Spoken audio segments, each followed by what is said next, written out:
Welcome, welcome. What is up? Welcome to my Chilltopia. It's not a place, it's a state of mind. Just kidding. Oh man, how's it going? How are you doing? So, I ran some tests, and before I go any further into this, right now you can hear the fan. Yeah, I know. But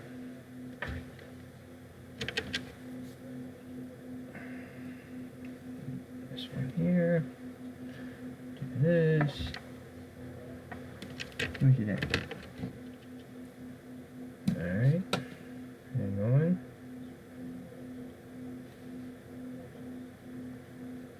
Just a moment.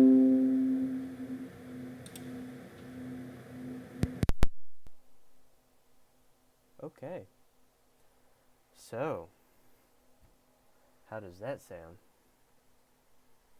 Let me turn this up. So, how does that sound? Yeah, that's pretty good.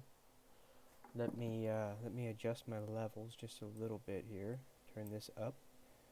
Test. Okay. I think that's good. What do you think, man? Thumbs up. You can't hear the fan. I ran I don't know, about a half-hour test earlier, and I think maybe two of them. I think I might have had two going. Anyway, I tried all kinds of different things. I tried having this fan on. I tried using my these. They kept having that clicking sound in the background, so yeah, it sucked. But I found something that worked. I found these, and oh, there. All right, so this is what we're doing today. We're going to be reading more Sabriel, as you can tell right here. Look at this one. Boop. There. Anyway, so yeah, we're going to read more of that, and then I'm going to, once that's all done, I've got a spot. Where is it? Yeah, there. After that's done, we're going to watch some YouTube. And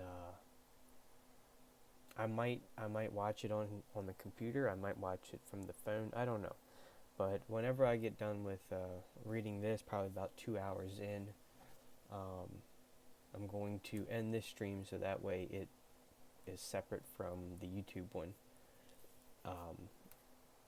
And like I said, I might just do it on the phone, because it seems that I know it works better. I know that it's probably going to look better too. So it's going to be smoother too. So anyway, all right. Well, first things first. I want to thank our followers. I want to thank. Let's say a shout out to JMac right now. I don't have a bot in here to do shout outs, but MP, I think you might be able to. I don't know. You're modded. You should. Do I have to have that in my Discord first? I don't know. Anyway, JMac, we miss you, man. We hope you're having a great vacation, and man, have fun. That's all that matters. Have fun and make memories, and enjoy the time with your family. That's the number one most important thing, above all else, is time for yourself and time for your family. And yeah, man, we hope you're having fun, and we miss you, and we can't wait to have you back next week, because you're the host of Chatterday, man. But we're gonna pull through, and we hope we honor you well in doing this. I'm gonna go an extra hour, so instead of 5 to 7 or 5 to 8, then right over to MP, and MP, you probably 3-4 hours, you said, something like that, I think. And who knows after that? Someone else might pop along, and thank you, MP. Someone else might stream, and MP might raid them. Who knows? We'll see. The night is young, right? Yeah. All right, so let's thank our followers. Number one, top of the board, JMac, thank you. MP, thank you. Boops, no one cares. We care, don't we, MP? MP and no one share something in common. They both have, possibly might have the same first name. I don't know. It's not No, and it's not M, but hey. Okay, let's see, where are we? Samus. Thank you, Samus. Thank you, our friend Samus. Shoddy. Let's go through these quick. Shoddy and Spoonie. Helt Real. Kriz 85, I don't know who that is. Weenage. Nikita Vamp. Yuri. New Sauce. Deckham. Charmchar. J-Dam. Double OG. Turbo Z. Les B.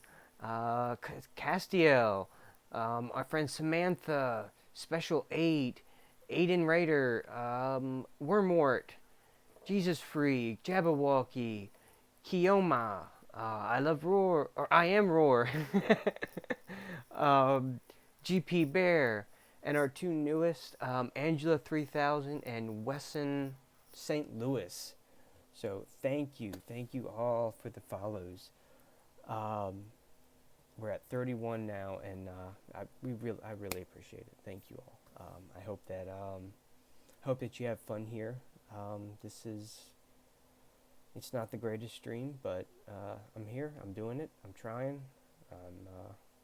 I'm present. So all right. Next, let's see. Okay. So on to the book. Why am I reading this? What is so important about this book? I mentioned it last Saturday at the beginning of the stream that 19 years ago, when I was 17, if you do the math, I was going through a lot, and we had someone's car alarms going off down the road.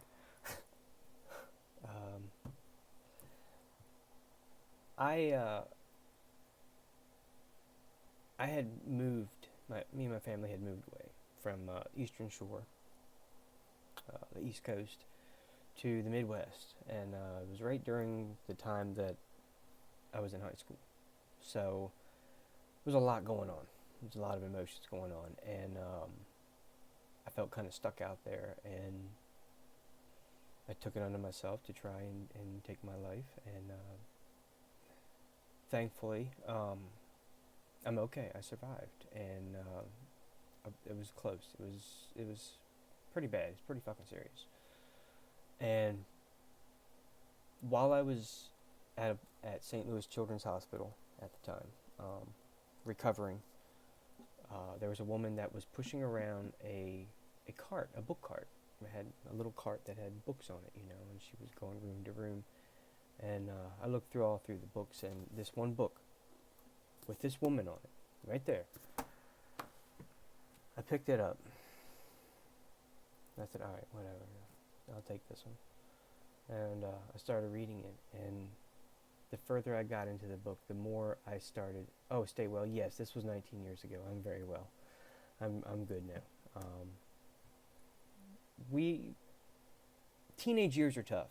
Teenage years are really fucking tough. Those high school years. There's a lot of stuff to emotionally go through, for one. And then when you take yourself out of the place you love, as you grew up in, and just throw you like across a few states over, and deal with it, sometimes it's not easy to deal with, especially when you're already having a fucking hard time. And then you're expected to just, anyway, that was the past. And if anything, this book saved my life, okay? Period. It saved my life. And I hope that if there's anyone out there that catches this stream or VOD, that I hope it finds them well. I hope they are able to continue by reading, or hearing me read, I should say, this book. So yeah, that's what it is in a nutshell. It's a book that flat out saved my life. That made me realize that it's okay. There's other things to look forward to when all else goes to shit. Find something that actually makes you happy. Find something that actually grabs your attention and makes you go, okay, you know what? Whatever the fuck I'm going through, it's fine. I'll be alright. Let me do this now. Take my mind off of it. That's all you can do. So if there's, like I say, again, echoing that if there's anyone out there, we're here. I have a Discord. I have friends that also stream that you can touch base with if you need to. You can whisper me if you catch this VOD and you feel like you need to talk. If you see me streaming again and you need to chat, let me know. And yeah, we're here. There's a lot of people out there, and so let's get right into this here. Let me see, where am I? Recapping it. So, the prologue. We went over that 3 times, didn't we, MP? The prologue, it introduces 3 main characters. It has Sabriel, Abhorsen, and Kirigor. Now, Sabriel was a baby. Abhorsen, we found out, was her father. And this Kirigor was this shadowy creature that seemed to have taken Sabriel, and Abhorsen was able to rescue her. And of course, he banished Kirigor back through the gates, and that's how the story started. The prologue started. Then we find out in chapter 1 that Sabriel is older. She's a young adult, and in the very beginning of it, she brings back a rabbit back to life. And so she's a necromancer of a sort. There's a lot more into it than that, but we'll just see that. So she's waiting for a visit from her father, but he doesn't show up. And at that same time, there seems to be a shadowy figure that enters the college that she's at. But it seems they find out that it was sent from her father, and she steps over into the threshold, into the gates that go into death. You can pretty much consider it like 9 gates. Each one goes a little bit further and further into it.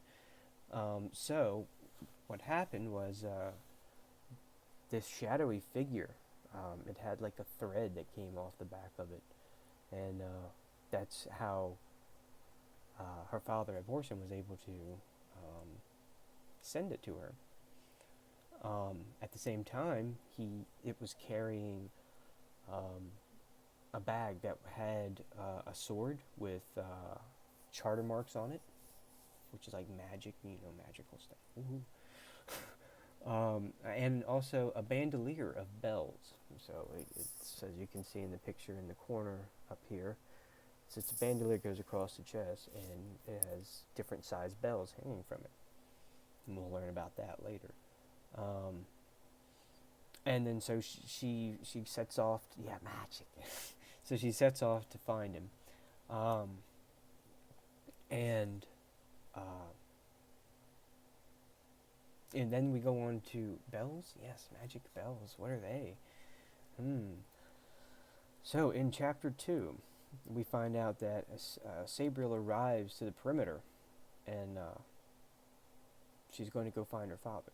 And so she's crossing the perimeter to cross the wall and go into the old kingdom to find her father's house, which she hasn't seen in many years. And she then realizes when she gets there to the perimeter that it's much dangerous than she could have ever imagined, even though she studied magic and necromancy of the sword and so on and so forth. So it quickly realizes it's very dangerous, and she tries to use a little bit of magic, and people come out and have swords drawn and ready to attack. And she meets a new person named Horace, and Horace is actually someone who knew her father. So he's actually talking to her throughout the chapter 2, and she mentions that her father's in danger, and that if she doesn't go to find her father and rescue him, that across the land there are different wind flutes. And the wind flutes make no sound. You can't hear them. Only the dead can hear it. So if something happens to her father was the one that bound these things, that I should say built these things to keep away the dead, to bind the dead so they don't keep rising.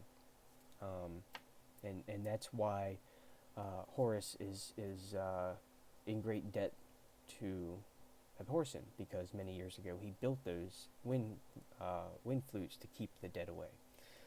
So she explains that if something happens to her father, if he dies, the wind flutes will lose their effect. They will no longer bind the dead, and that would be bad. So there we are.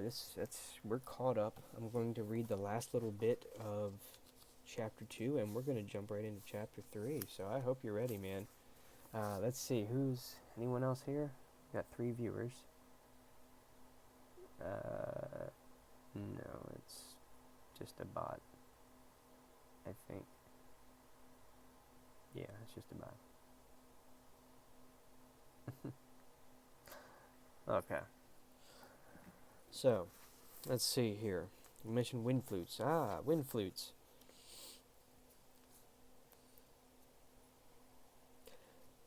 Okay, so, there is worse, I think, added Sabriel, taking a deep breath to stop her voice from breaking into sobs. He is trapped in death, or may even be dead, and his bindings will be broken. The wind flutes? Asked Horace, grounding the end of the skis, his salute dying out halfway to his head. All the dead here? The flutes play a song only heard in death, replied Sabriel, continuing a binding laid down by Abhorsen, but the bound are tied to him, and the flutes have no power if they will have no power if Abhorsen is now among the dead. They will bind no more. All right. So here we go. Chapter 3. Dun, dun, dun. I am not one to blame a messenger for her tidings, says Horace, as he handed a cup of tea over to Sabriel, who was sitting on what looked like the only comfortable chair in the dugout, which was the colonel's headquarters. But you bring the worst news I've heard for many years. At least I am a living messenger, and a friendly one, Sabriel said quietly. She hadn't really thought beyond her own concern for her father. Now, she was beginning to expand her knowledge of him, to understand that he was more than just her father, that he was many different things to different people. Her simple image of him, relaxing in an armchair of her study at Waverley College, chatting about schoolwork and Celestiaire technology, I got it right, charter magic, and necromancy, was a limited view, like a painting that had only captured one dimension of the man. How long do you have until Abhorsen's bindings are broken? Asked Horace, breaking into Sabriel's remembrance of her father. The image she had of her father reaching up for a teacup in her study disappeared, banished by real tea slopping over in her enamel mug and burning her fingers. Oh, excuse me. I wasn't thinking. How long till what? Till the binding of the dead, the colonel reiterated patiently. How long till the bindings fail? and are the dead and the dead are free. Sabriel thought back to her father's lessons and the ancient grimoire she'd spent every holiday slowly memorizing the Book of the Dead, it was called, and parts of it still made her shudder. It looked incongruous enough, bound in green leather, with tarnished silver clasps.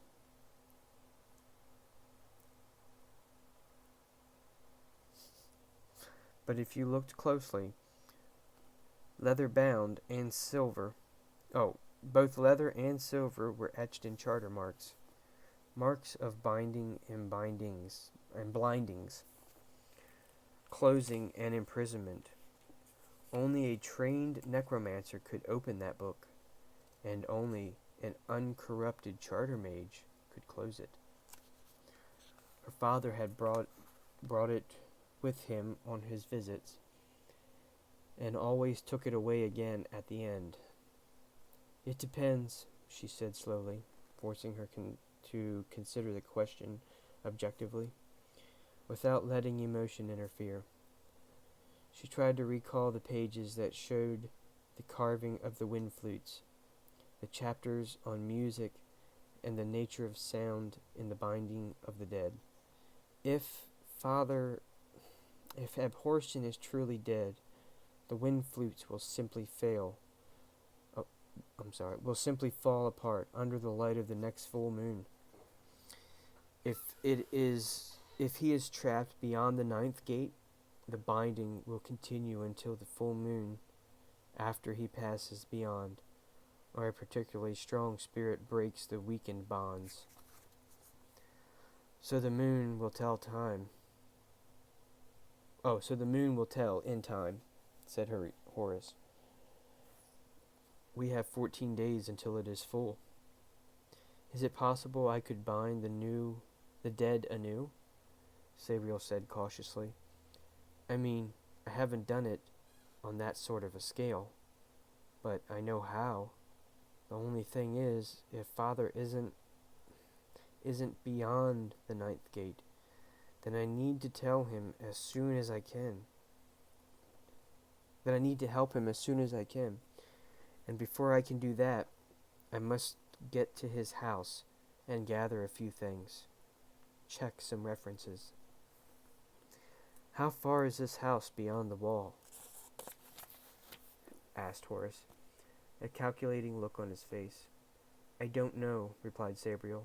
What? I don't know. I haven't been there since I was about 4. I think it was supposed to be a secret. Father has many enemies, not just among the dead. Petty necromancers, free magic sorcerers, witches. You don't seem disturbed by your lack of directions, interrupted the colonel dryly. For the first time, a hint of doubt, even fatherly condescending, had crept into his voice, as if Sabriel's youth undermined the respect due to her as both a charter mage and necromancer. Father taught me how to call a guide who will give me directions, replied Sabriel coolly. And I know it's less than 4 days travel away. That silenced Horace, at least for the moment. He nodded, and standing cautiously, so his head didn't hit the exposed beams of the dugout, he walked over to a steel filing cabinet that was rusting from the dark brown mud that oozed between the pale planks of the revetment. Opening the cabinet was a practiced heave of considerable force, he found a mimeographed map and rolled it out on the table. We've never been able to get our hands on a genuine old kingdom map. Your father had one, but he was the only one who could see anything on it. It just looked like a square of calfskin to me. A small magic, he said. But since he couldn't teach it, perhaps not so small.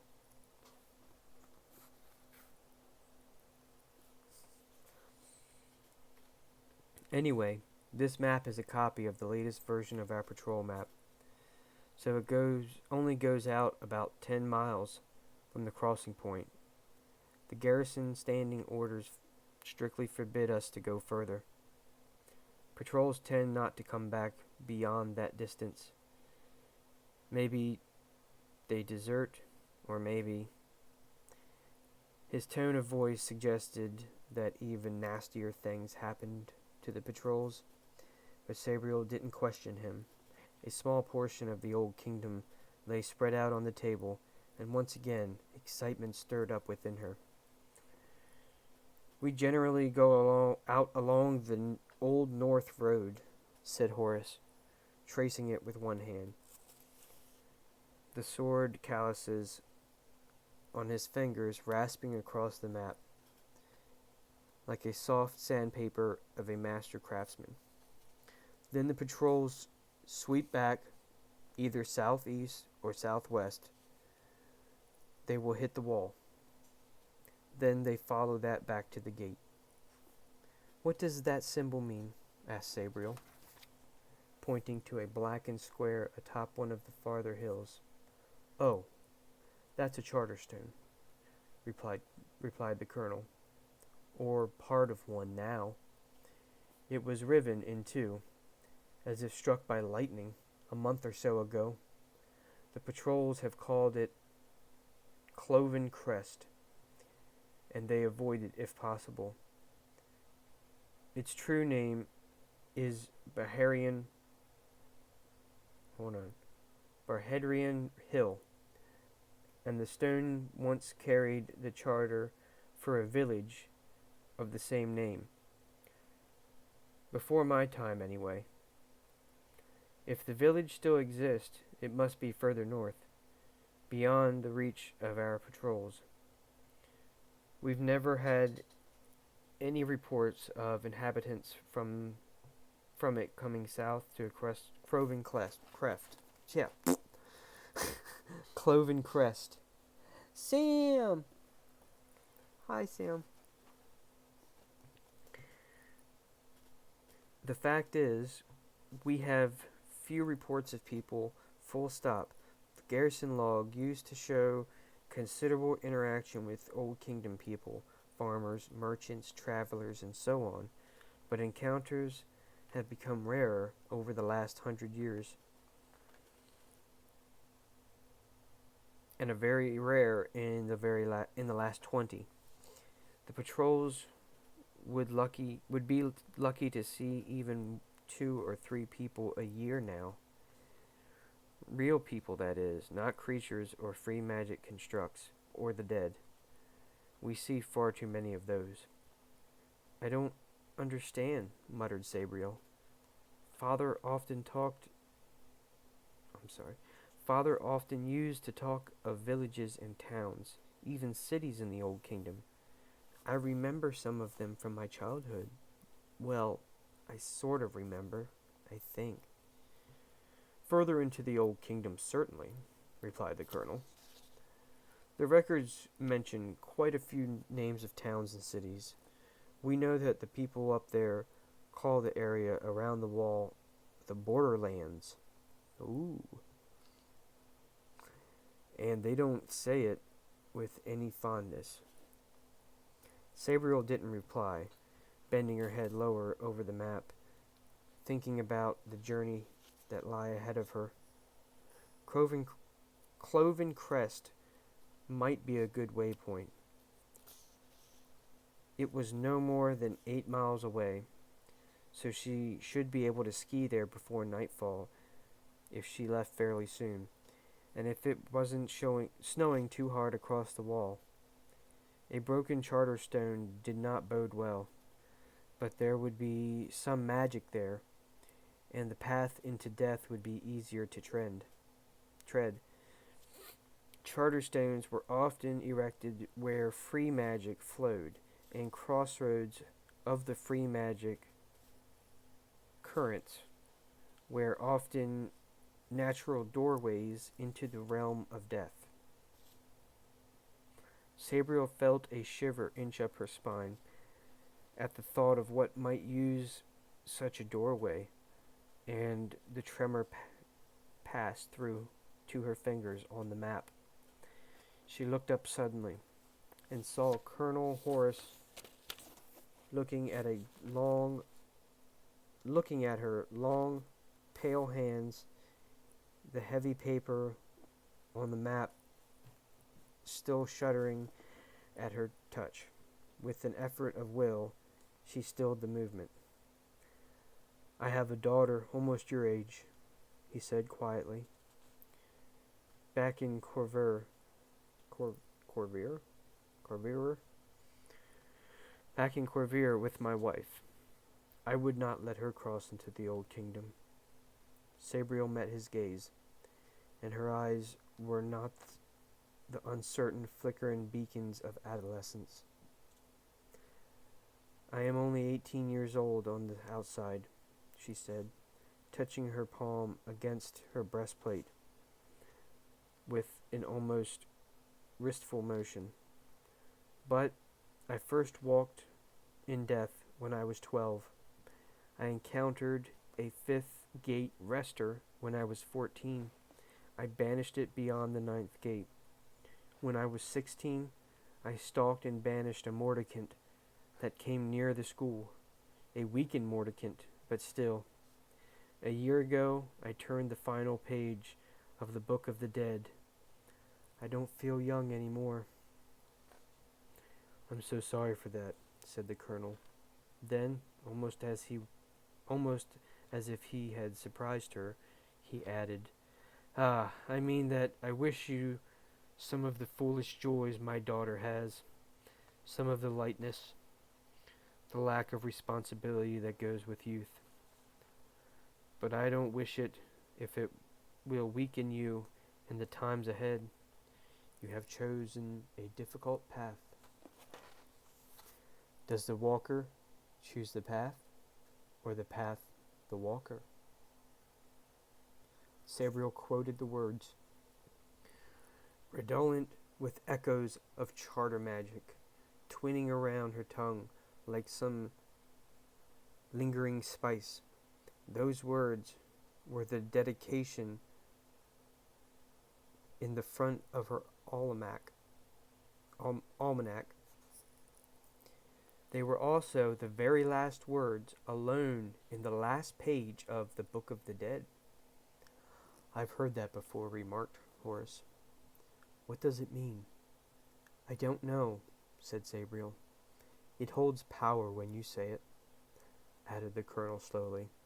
He swallowed, open-mouthed, as if the taste of charter marks was still in the air. "If I spoke those words, that's all they would be. Just words." "I can't explain it," Sabriel shrugged, and attempted a smile. "But I do know other sayings that are more to the point at the moment, like, traveler, embrace the morning light, but do not take the hand of night. I must be on my way."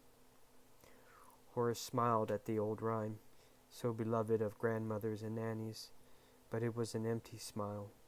His eyes slid to a little away from Sabriel's, and she knew that he was thinking about refusing to let her cross the wall. Then he sighed, the short, huffy sigh of a man who was forced to course the action through lack of alternatives. "Your papers are in order," he said, meeting her gaze once again. "And you are the daughter of Horson. I cannot do other than let you pass. But I can't help feeling that I am thrusting you out to meet some terrible danger. I can't even send a patrol with you, even since we have 5 full patrols already out there." "I expected to go alone," replied Sabriel.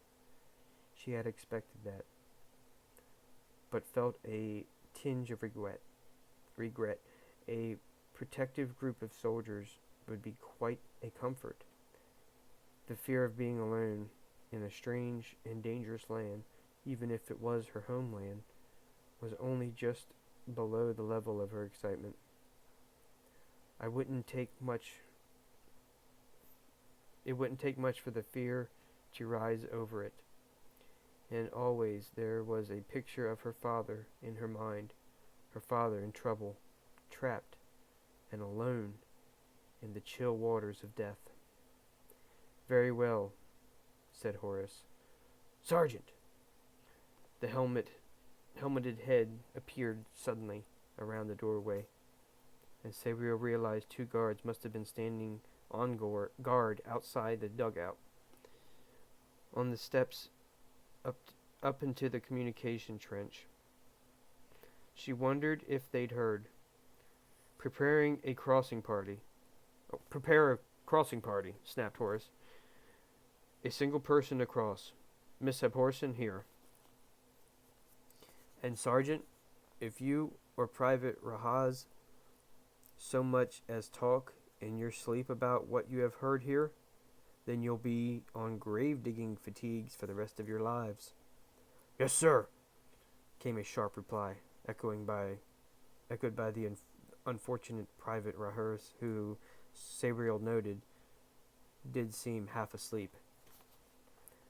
"After you, please," continued Horace, gesturing toward the door.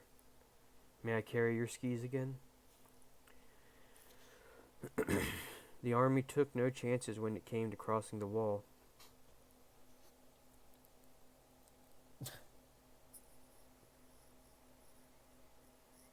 Catch up.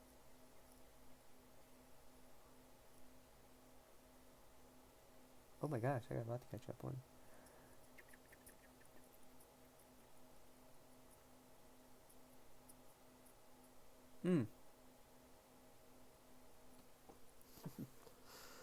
Okay, let's see. Where were we? Here. The army took no chances when it came to crossing the wall. Sabriel stood alone under the great arch of the gate that pierced the wall.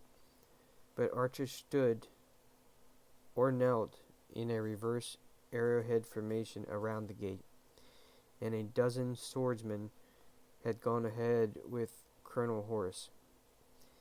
100 years behind her, past a zigzag lane of barbed wire, 2 Lewin machine gunners watched from a forward emplacement. Though Sabriel noted they had drawn their sword bayonets and thrust them ready for use in the sandbags, showing little faith in the air-cooled 45 rounds per minute tools of destruction. There was no actual gate in the archway, though rusting hinges swung like metal hands on either side, and sharp shards of oak thrust out from the ground, like teeth in a broken jaw. Testimony to some explosion of modern chemistry or magical force.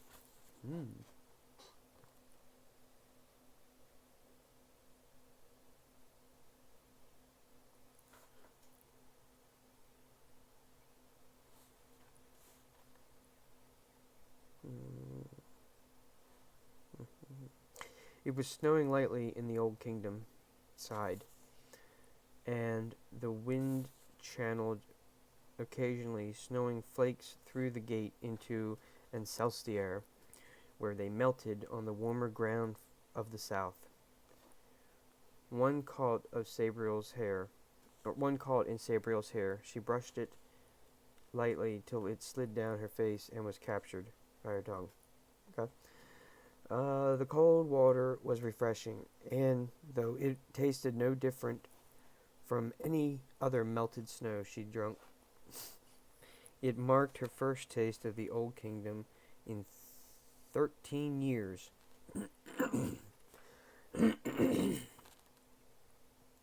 Dimly she remembered it had been snowing then.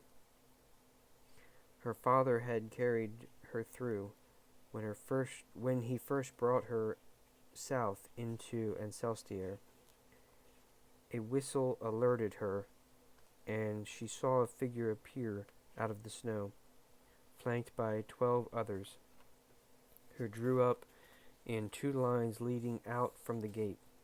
They faced outwards, their swords shining, blades reflecting the light that was itself reflected from the snow. Only Horace looked inwards, waiting for her. With her skis over her shoulder, Sabriel picked her way among the broken timbers of the gate, going through the arch, from mud into snow, from bright sun into a pallid luminescence of a snowfall, from her past into her future. The stones of the wall on either side and above her head seemed to call a welcome home. A reluctant of a rivulet of charter marks ran through the stones like rain through dust. The old kingdom welcomes you, says Horace, but he was watching the charter marks run on the stone, not looking at Sabriel. Sabriel stepped out of the shadow of the gate and pulled her cap down, so the peak shielded her face against the snow. I wish your mission every success, Sabriel, continued Horace, looking back at her. I hope I see both you and your father before too long. He saluted, turned away smartly to the left, and was gone, wheeling around her and marching back through the gate. His men peeled off from the line and followed. Sabriel bent down as they marched past, slid her skis back and forth in the snow, then slipped her boots into the bindings. The snow was falling steadily, but it was only a light fall, and the cover was patchy. She could easily make out the old North Road. Fortunately, the snow had banked up at the gutters on either side of the road, and she could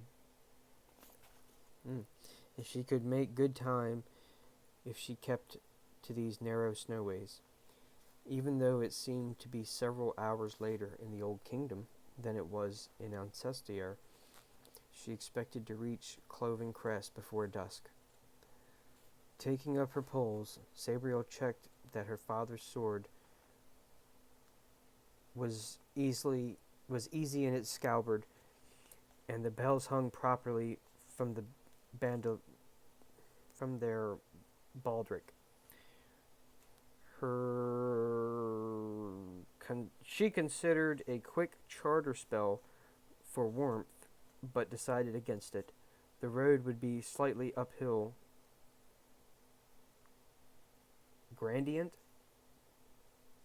The road had a slight uphill gradient, so the skis would be quite hard working. In her hand-knit, greasy wool skirt, leather jerkins, and thick double-padded skiing knickerbockers. I like that word. Knickerbockers. She would probably be too warm once she got going. With a practiced motion, she pushed one ski ahead, the opposite arm reaching forward with her pole, and slid forward. Just as the last swordsman passed her on his way back through the gate, she grinned as he passed by, but she didn't notice. Or he grinned as he passed by, but she didn't notice, concentrating on the building up the rhythm in her skis and poles. Within minutes, she was practically flying up the road, a slim, dark figure against the white of the ground. Alright, we're getting ready to start chapter 4. Woohoo! Let's check up on this.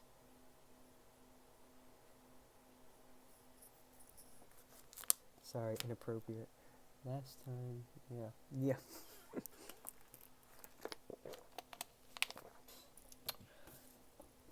That's okay. Let me get another sip of that.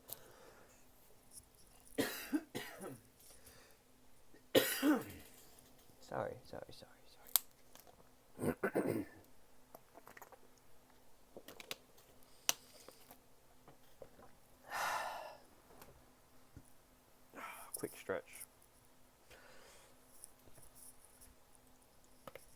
Ooh. Alright. It's weird having one headphone. So, how's the volume? Volume sound good? Alright.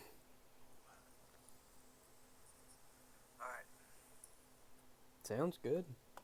Can't really hear the fan. That's all I care about.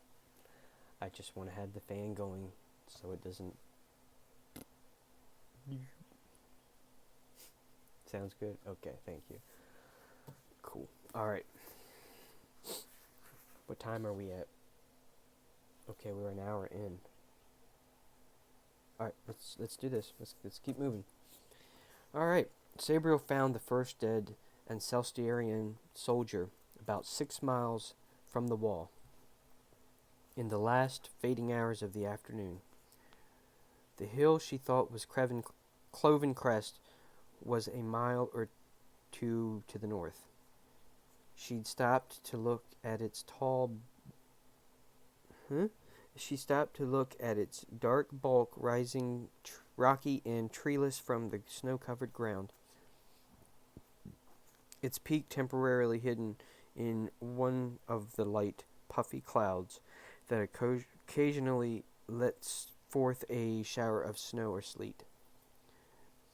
If she hadn't stopped, she would probably have missed the frosted white hand that peeked out of a drift on the other side of the road. But as soon as she saw that, her attention focused, and Sabriel felt a familiar pang of death. Crossing over, her skis clacking on bare stone in the middle of the road, she bent down gently and gently brushed the snow away. The hand belonged to a young man who wore a standard-issue coat of mail over an Ancestarian uniform of khaki serge. He was blond with gray-eyed, and Sabriel thought he had been surprised, for there was no fear in his frozen expression. She touched his forehead with one finger, closed his sightless eyes, and laid 2 fingers against his open mouth. He had been dead 12 days, she felt. There was no obvious signs as to what had killed him. To learn more than that, she would have to follow the young man into death. Even after 12 days, it was unlikely he had gone further than the 4th gate. Even so, Sabriel had a strong disinclination to enter the realm of the dead until she had absolutely had to. Whatever had trapped or killed her father could easily be waiting to ambush her there. This dead soldier could even be a lure.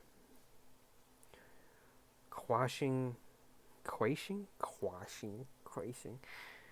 her natural curiosity to find out exactly what had happened.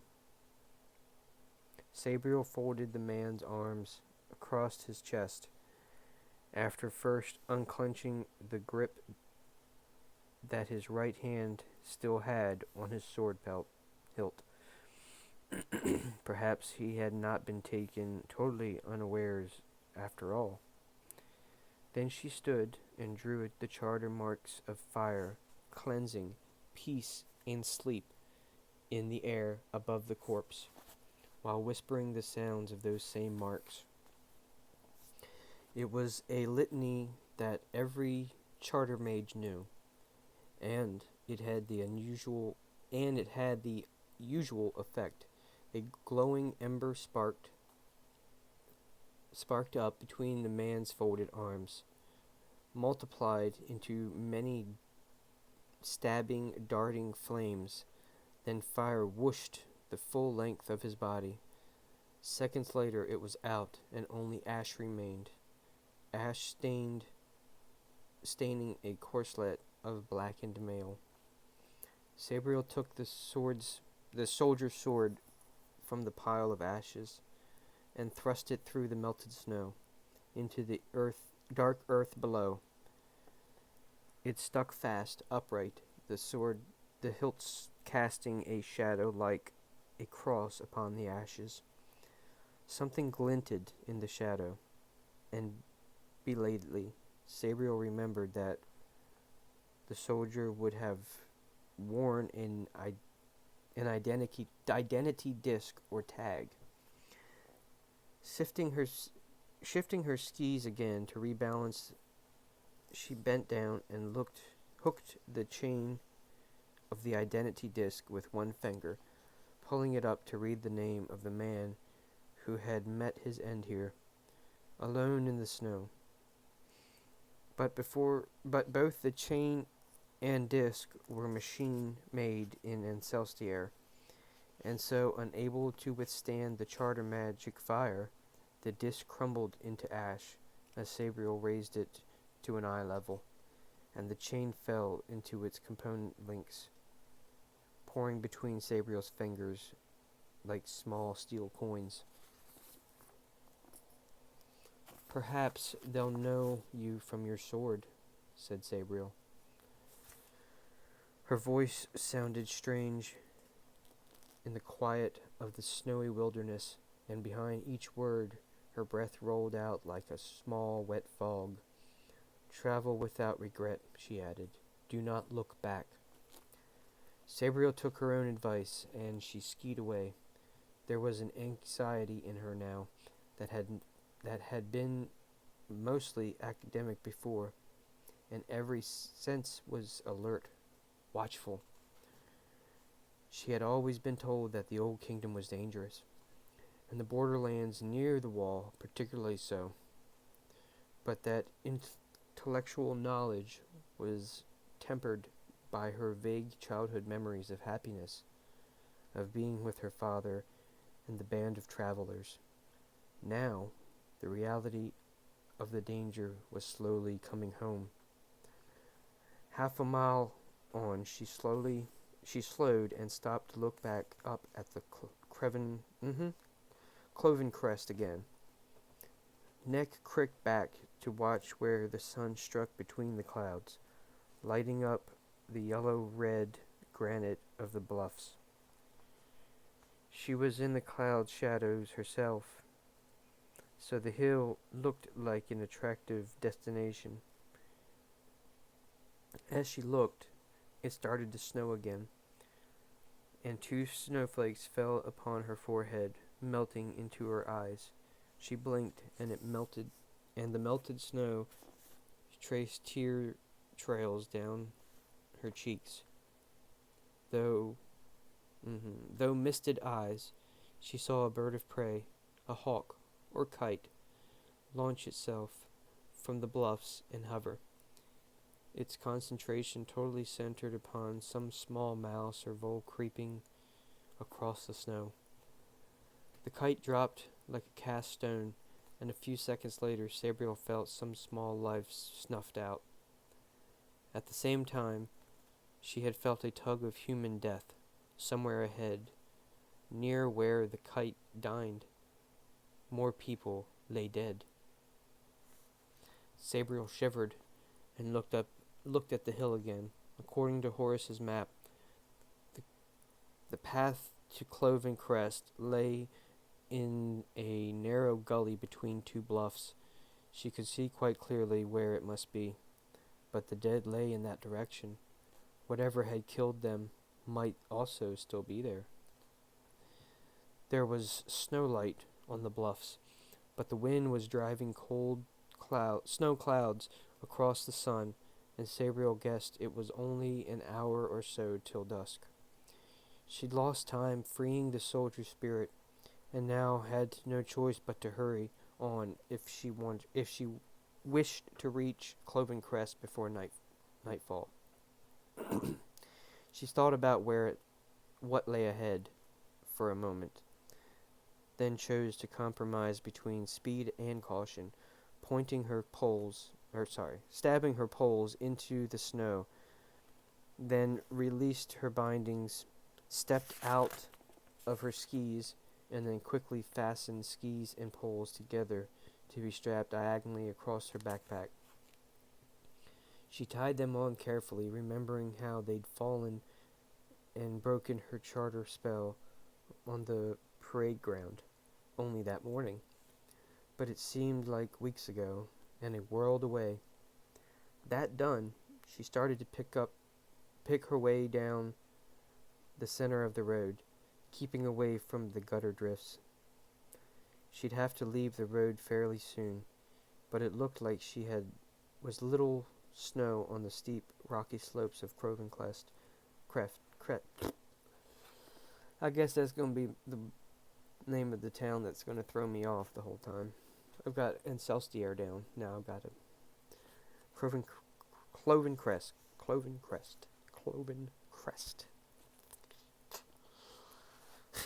As a final precaution, she drew a porcelain sword and resheathed it, so an inch of the blade was free of its scabbard.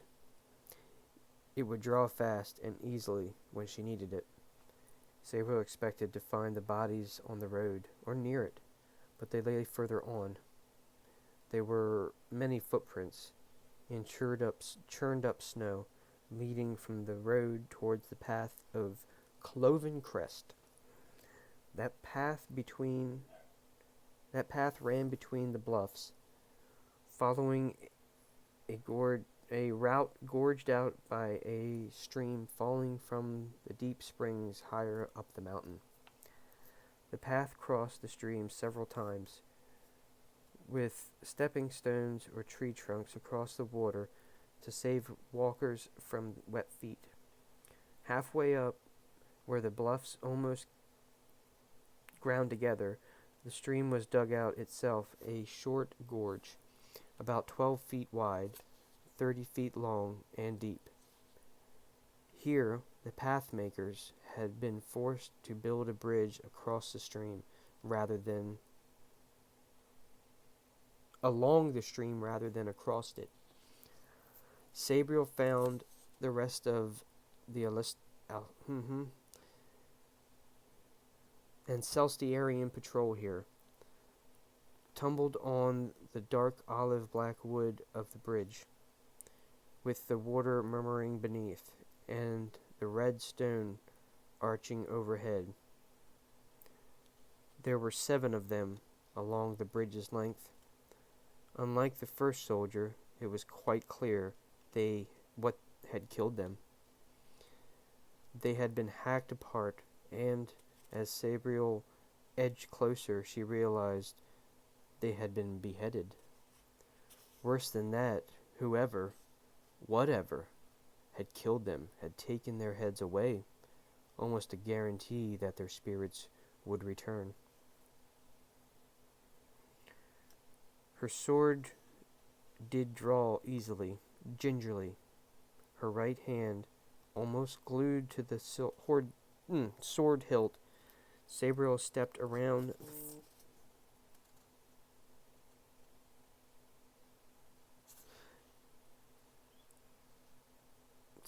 Sabriel stepped around the first of the splayed out bodies, and onto the bridge. The water beneath was partially iced over, shallow and sluggish, but it was clear the soldiers had sought refuge over it. Running water was a good protection from dead creatures or things of free magic, but this torpid stream would not have dismayed even one of the lesser dead. In spring, fed with melted snow, the stream would burst between the bluffs, and the bridge would be knee-deep in clear, swift water. The soldiers would probably have survived at that time of year. Sabriel sighed quietly, thinking of how easily 7 people could be alive in just one instant, and then, despite everything they could do, despite their last hope, they could be dead in just another. Once again, she felt the temptation of the necromancer to take the cards nature had dealt, to reshuffle them and deal again. She had the power to make these men alive again, laugh again, love again, but without their heads, she could only bring them back as hands, a derogatory term that free magic necromancers used for their lackluster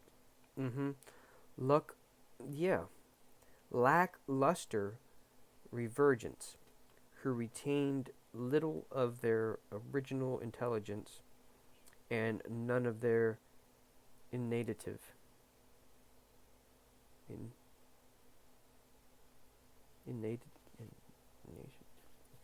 They made useful.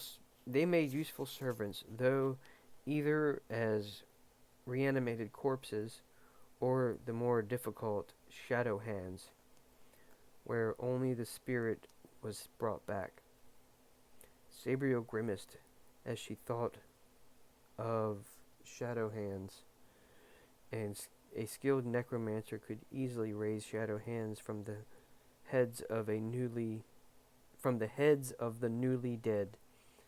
Similarly, without the heads, she couldn't give them their final rites and free their spirits. All she could do was treat their bodies with some respect in the process, clear the bridge. It was near to dusk and dark already in the shadow of the gorge.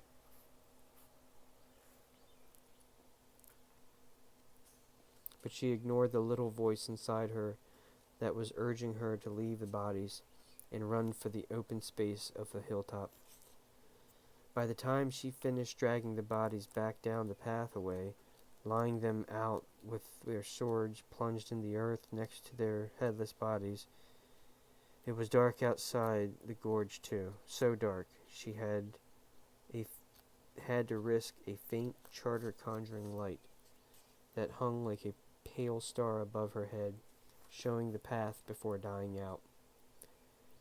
A slight magic, but one with unexpected consequences, for, as she left the bodies behind, an unanswered light burning into brilliance on the upper post of the bridge.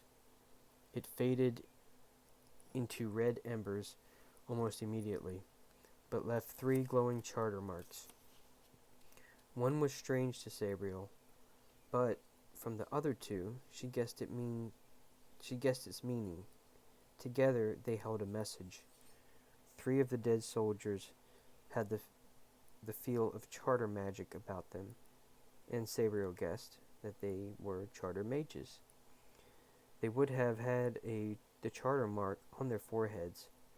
The very last body on the bridge had been one of these men, and Sabriel remembered that he had been the only one not holding a weapon.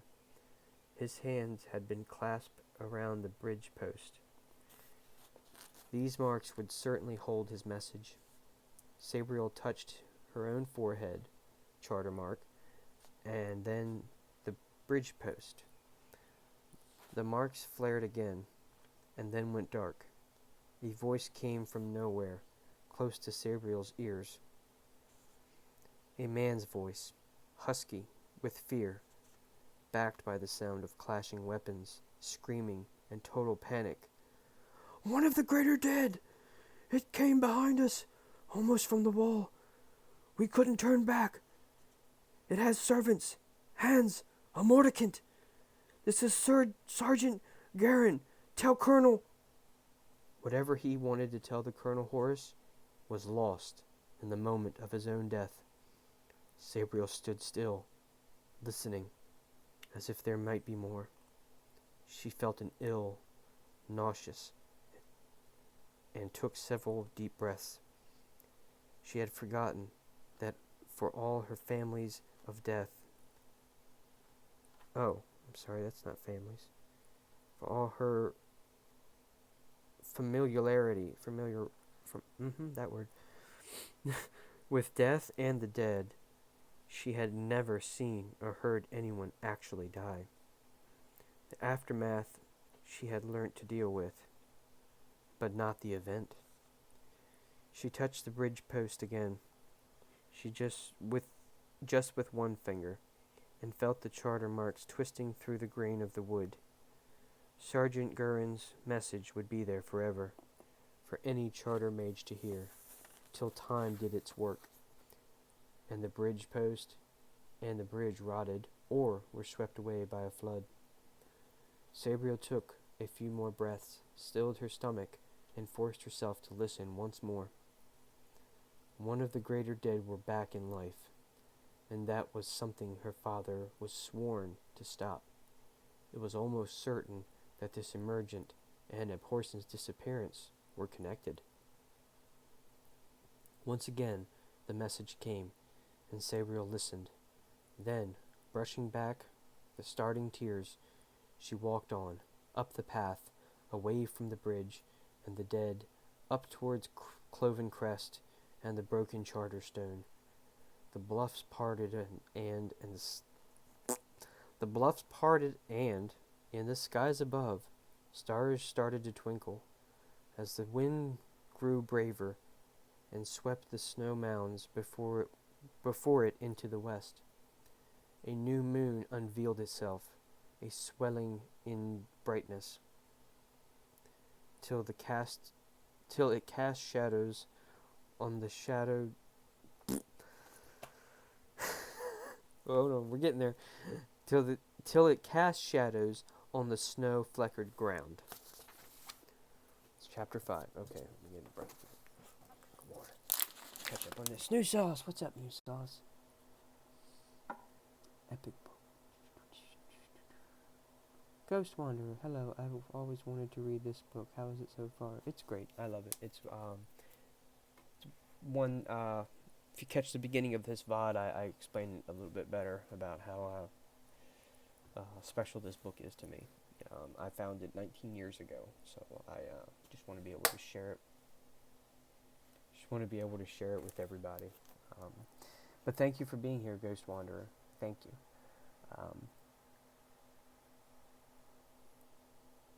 Let's see. Catching up. This book is epic. Thank you, MP. Chapter 4.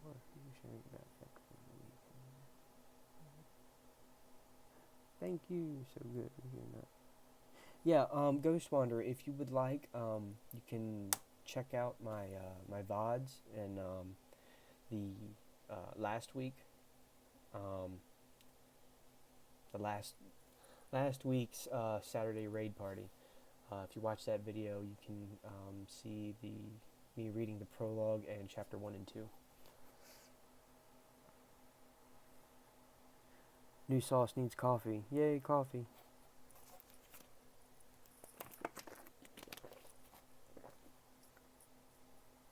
Back on getting the box series? You mean this? There you go. And just so you know, I had someone take the first book, so I technically had to buy this series again just so I could have the first book again. I think it was like $5 more to buy the entire series than it was to buy just this one book. It was like maybe $4 or $5. So I'm like, well, I can get both the second books and the second and third book again for like $5 more. So I was like, yeah, I'll just go with that. Don't buy them separate. I don't know if you know this. I actually found this out about a year ago. There's 4 and 5. There's 2 more books outside of the trilogy that I've not read yet. I'm familiar with the first 3, but the last 2, the 4th and 5th, I have not read. I have no idea what they're about, and I'll get them eventually. But right now, I'm trying to save up to get a better computer, so I can have a better looking stream. All right, so let's check the time.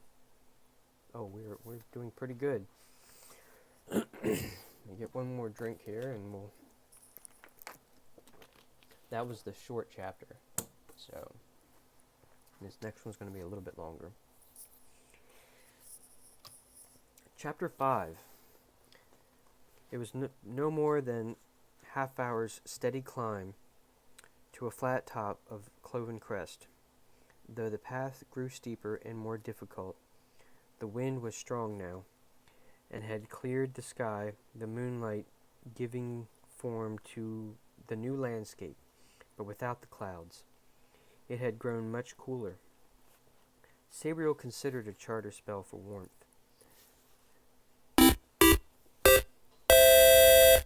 Who was that? Who was that? A follow.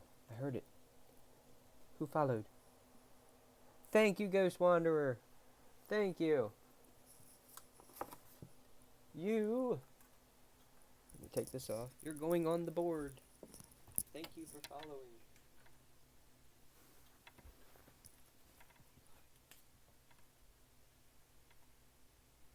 Ghost Wanderer. What is it? 4? 1. Thank you. There you go. Thank you. You're on the board. Yeah, there's the VODs. If you wanna catch up on them, they're there. At some point, if you want to whisper me later after I'm done streaming, I can send you a link to our Discord if you want. Okay, where were we? Okay, Sabriel considered a charter spell for warmth. Oh. I'm back. Sorry, forgot the headphone. There we go. Alright. Sabriel considered a charter spell for warmth, but she was tired, and with the effort of the spell might cost more than the gain of warmth. She stopped, insisted, and struggled on with a fleece-lined oilskin that had been handed down from her father. It was a bit worn and too large, needing several buckling in.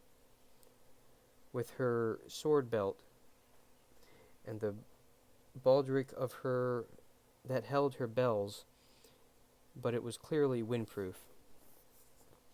Feeling relatively warmer, Sabriel resumed climbing up the last winding portion of the path, where the incline was so steep the path markers had resorted to cutting steps out of the granite, steps now worn and crumbling, prone to sliding away underfoot. So prone to sliding that Sabriel reached the top without realizing it, head down, her eyes searching on the moonlight for the actual solid part of the next step. Her foot was actually halfway up in the air before she realized that there was not a next step. Cloven Crest lay before her, a narrow ridge where several slopes of the hill met to form a miniature plateau.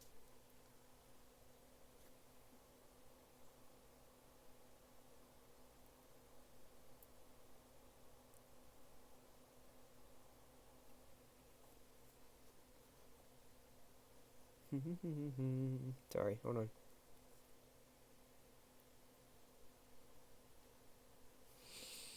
Where is it? Ah. A narrow ridge where several slopes of the hill met to form a miniature plateau with a slight depression in the middle. Snow laying on this depression, a fat cigar-shaped drift, bright in the moonlight, stark white against the red granite. There were no trees, no vegetation at all, but in the very center of the drift, a dark gray stone cast a long moon shadow.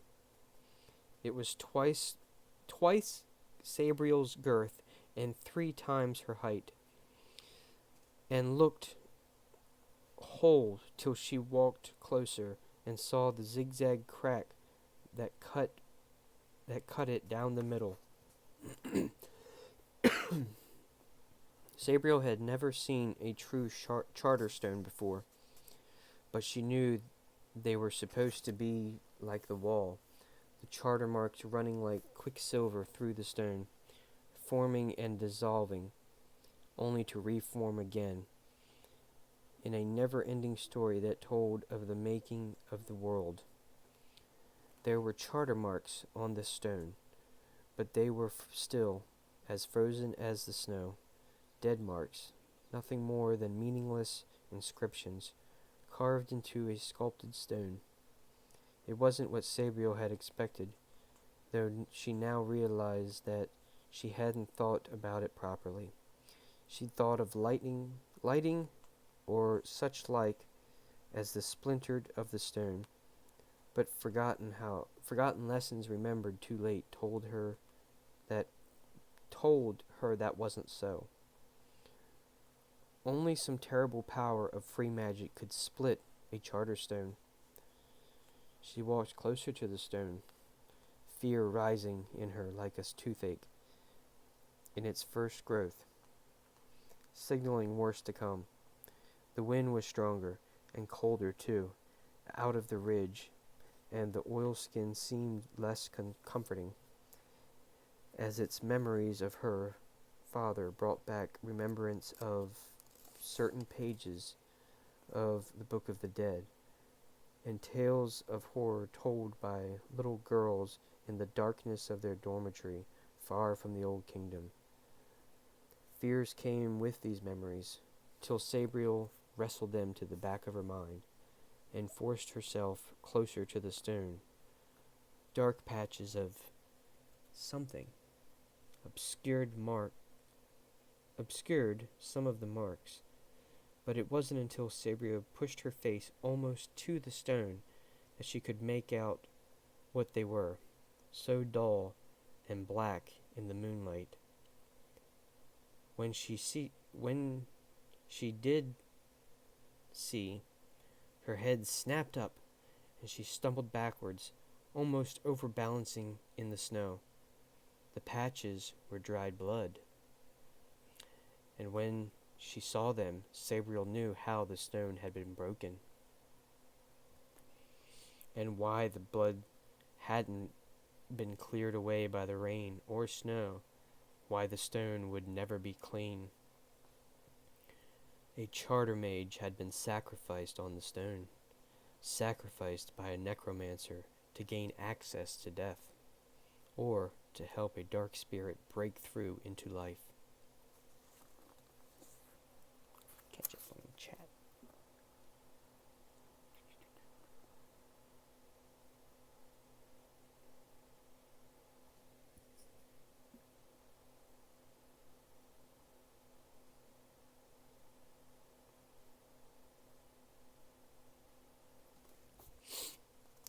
Sabriel bit her lower lip till it hurt, and her hands almost unconsciously fidgeted, half drawing charter marks in nervousness and fear.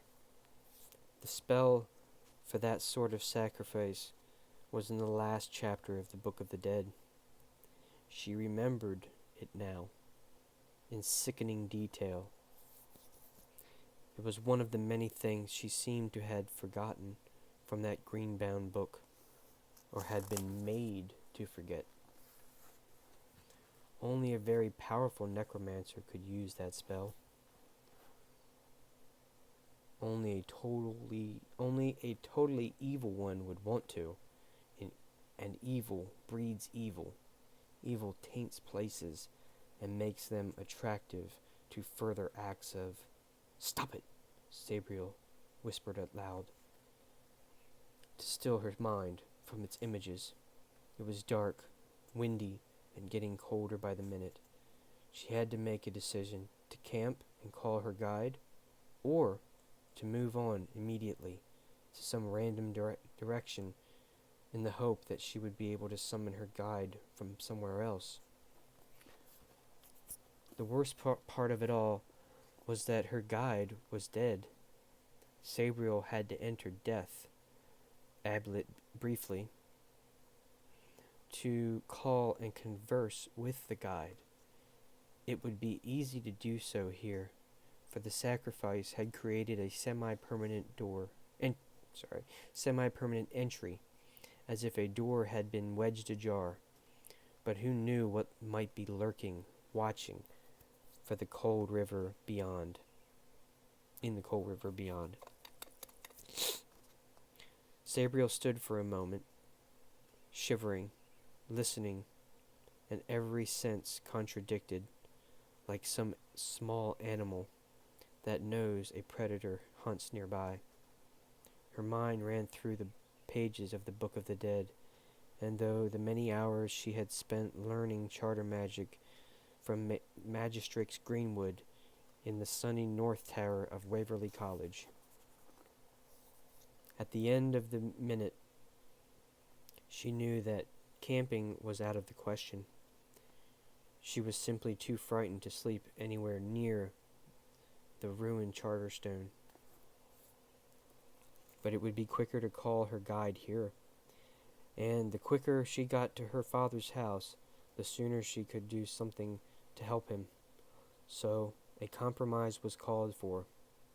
She would protect herself with charter magic as best she could, enter death with all precaution, summon her guide, get directions, and get out as quickly as possible, quicker even.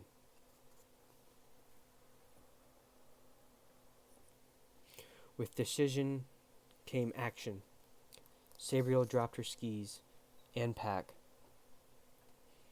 stuffed one dried fruit and homemade toffee in her mouth for quick energy, and adopted the meditative pose that made charter magic easier.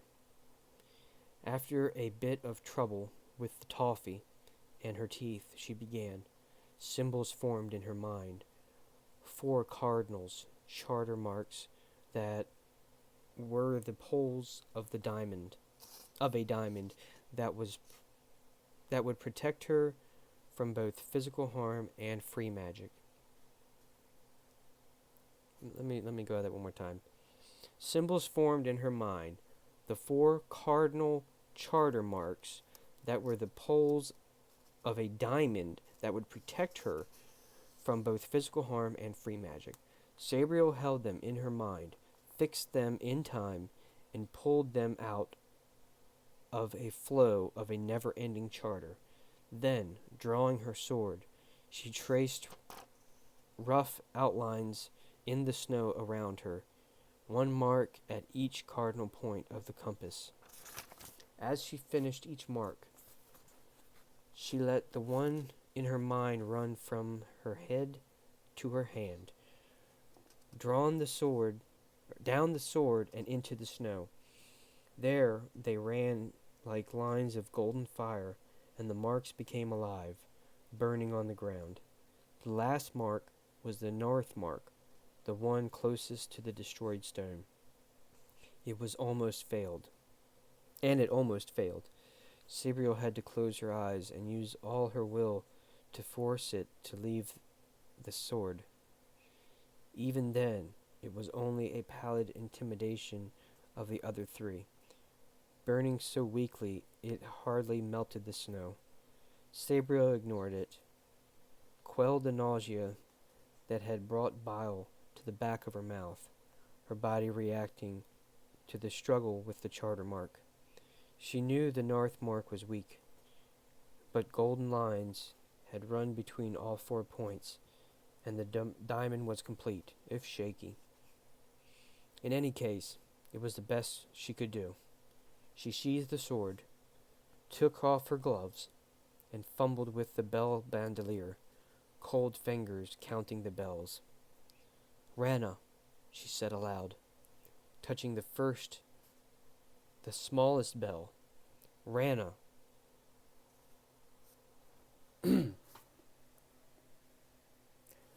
Rana, the sleep bringer, the sweet, low sound that brought silence in its wake.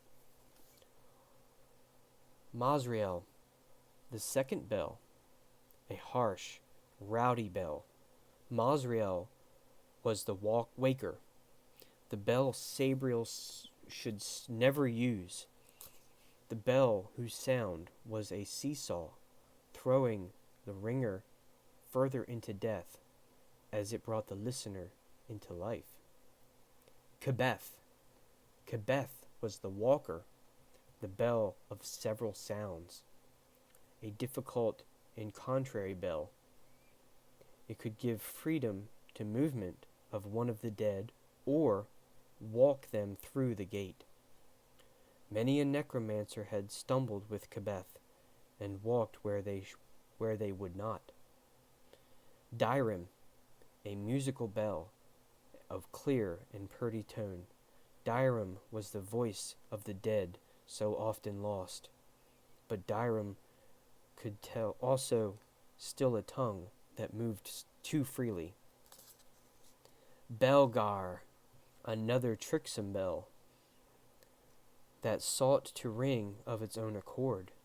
Belgar was the thinking bell, the bell most necromancers swore to use.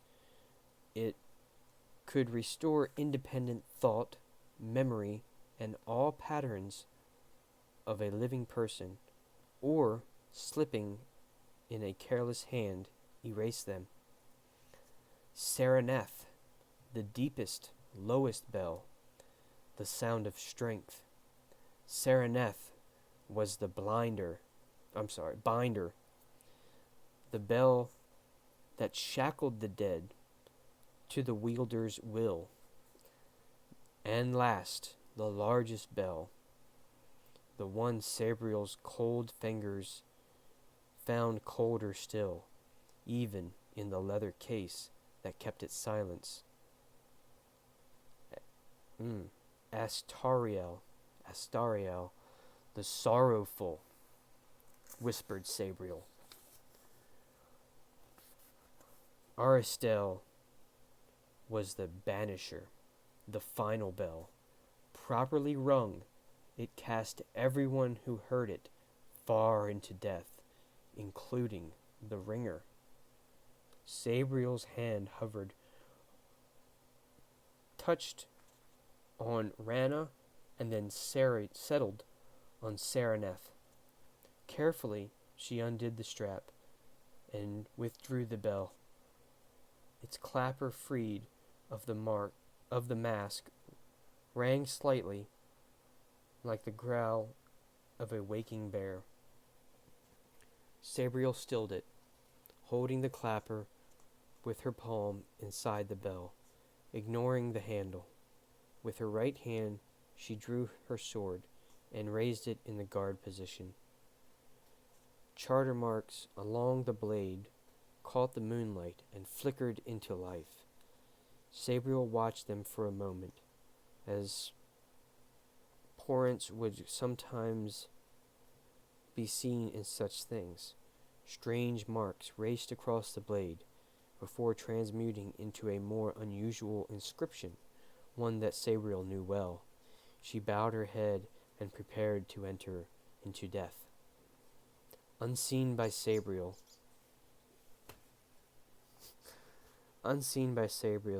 the inscription began again, but parts of it were not the same. It was made of abhorsen to slay those already dead, was what it usually said. Now it continued. The Clare saw me. The Wallmaker made me. The King quenched me. Abhorsen wields me. Sabriel, eyes closed now, felt the boundary between life and death appear. On her back, she felt the wind, now curiously warm, and the moonlight bright and hot like sunshine. On her face, she felt the ultimate cold, and opening her eyes, saw the gray light of death. With an effort of will, her spirit stepped through, the sword and bell prepared. Inside the diamond, her body stiffened. The fog blew up the eddies around her feet, twisting up her legs, frost rim her face and hands, and the charter marks flared at the apex of the diamond. Three steadied again, but the north mark blazed brighter still and went out The river ran swiftly, but Sabriel set her feet against the current and ignored both it and the cold, concentrating on looking around, alert for a trap or ambush. It was quiet in this particular entry point of death. She could hear the water tumbling through the second gate, but nothing else. No splashing, no gurgling, or strange mellowing. No dark, formless shapes or grim silhouettes, shadowy in this gray light. Carefully holding her position, Sabriel looked around again before sheathing her sword and reaching into one of the thigh pockets in her wooden knickerbockers. Bye, Sam. The bell, Sereneth, stayed ready in her left hand. With her right, she drew out a paper boat. Paper boat. Not a paper plane. Paper boat. Hang on.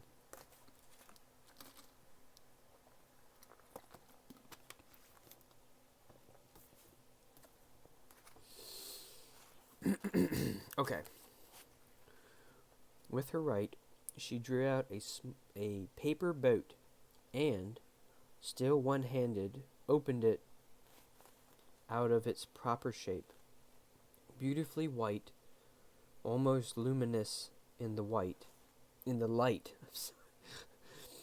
It had one small, perfectly round stain at its bow, where Sabriel had carefully blopped a drop of blood from her finger. Sabriel laid it flat in her hand, lifted it to her lips, and blew on it as if she were launching a feather. Like a glider, it flew from her hand into the river. Sabriel held that launching breath as the boat was almost swamped, only to breathe in with relief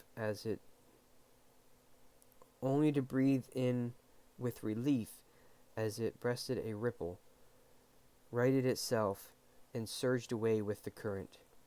In a few seconds it was out of sight, heading for the second gate.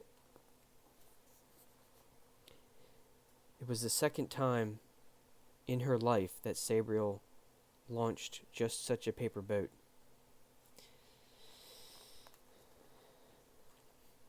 Her father had shown her how to make them, but had impressed on her to use them sparingly, no more than thrice every 7 years, he had said, or a price would have to be paid, a price much greater than a drop of blood.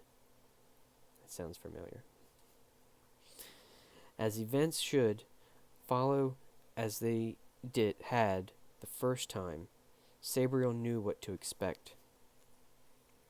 Still, when the noise of the second gate stilled for a moment, some 20 or 30 or 40 minutes later, time being slippery in death, she drew her sword, and Sereneth hung out in her hand, its clapper free, waiting to be heard.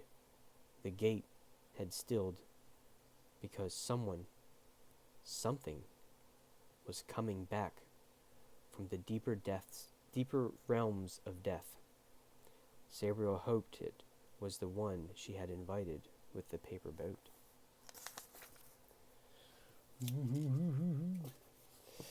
Stretch.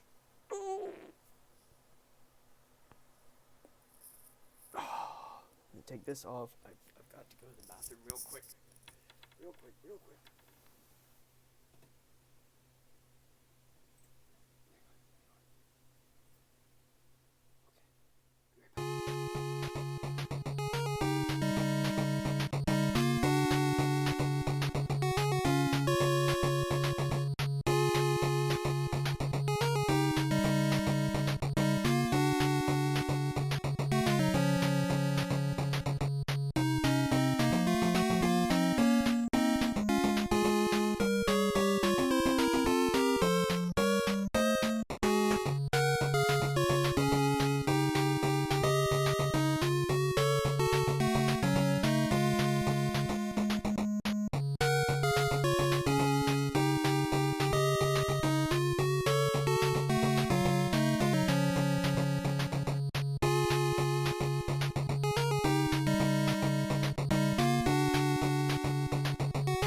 So, what you all think so far? Still pretty good?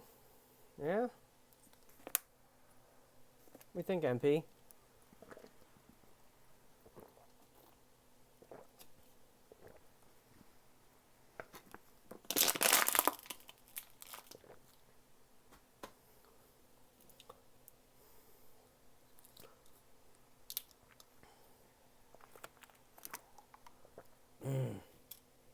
That one's much colder.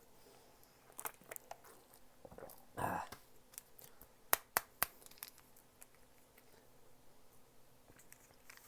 Just gotta mix up a drink real quick, carefully. There we go. Digging it, digging it. Rating is so cool.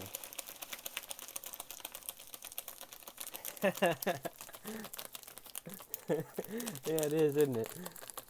It's as cool as the beverage in your hand. Man, we're this next chapter is getting ready to get fucking intense, because what I'm gonna do, we're almost at 7, okay? I had a whole list of, technically, actually, to be honest with you, this whole list that I come up with of YouTube stuff, it's like over 4 hours of stuff. We don't have to watch all of it. The one thing that I am going to watch, I'm going to try to make time for, is one thing. There's a video with these guys that, it's basically a dub of Beavis and Butthead, but it's overlaid on an old cartoon that some of you may know. So yeah, we're gonna watch that after. So, and that's only 10 minutes. So if my whole last hour is just blown away from this last chapter, then that's the one thing we're going to do. It's just that one video, if anything, because it's funny. It's funny. Oh, another thing. What just happened there? I like dropped a shitload of frames just for a second. That was weird.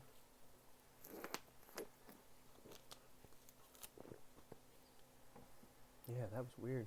I'm watching the video now. I just dropped frames like hardcore. Make sure nothing's running. Okay. Alright, so yeah, I'm going to try to make time for just that one video. The one thing I want to mention in this next chapter here, we're all adults, okay? It mentions one thing that, yeah, I'm just going to breeze through it because I don't want to purposely stop on the one thing and then, like, no. It's a story. It's a book. You know? So, we're all going to be adults here, and we're just going to go through this. Okay? Okay, good. So, where are we? Are we on chapter 6? Is this really chapter 6? Oh, shit. We went from 3, 4, 5, and 6. So, here we go. Chapter 6. Charter magic on the cloven crest. It was like a scent of the wind. It was like a scent on the wind to the thing that lurked in the caverns below the hill, some mile or more to the west of the broken charter stone. It had been human once, or human-like, at least. In the years it had lived under the sun, that humanity had been lost in the centuries the thing spent in the chill waters of death, ferociously holding its own against the current, demonstrating an incredible will to live again.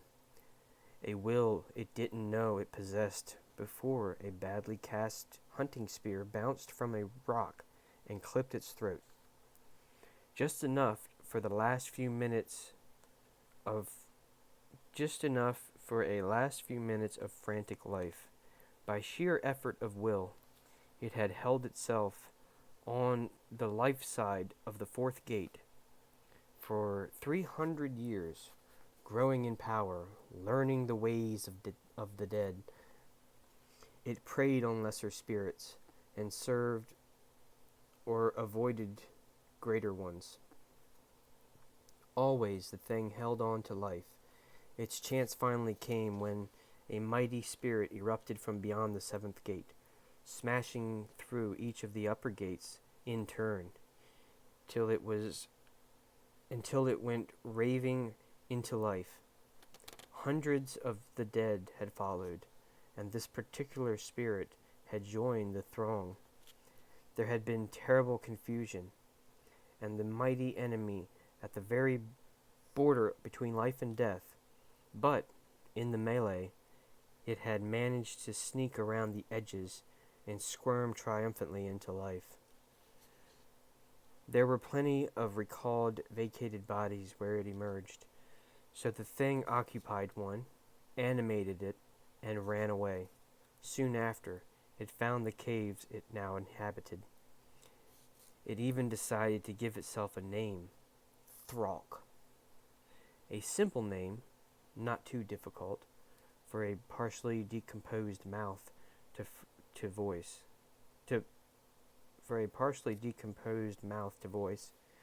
A male name. Thralk couldn't remember what its original sex had been centuries before, but its new body was male. It was a name to instill fear in the few small settlements that still existed in the area of the borderlands. Settlements Thralk preyed upon, capturing and consuming the human life he needed to keep himself on the living side of death. Charter magic flared over the cloven crest again, and Thralk sensed it was a strong and pure but weakly cast.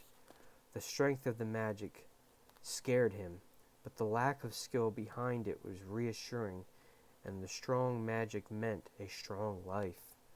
Thralk needed that life, needed it to shore up the body he used, needed it to replenish the leakage of his spirit back into death. Greed won over fear.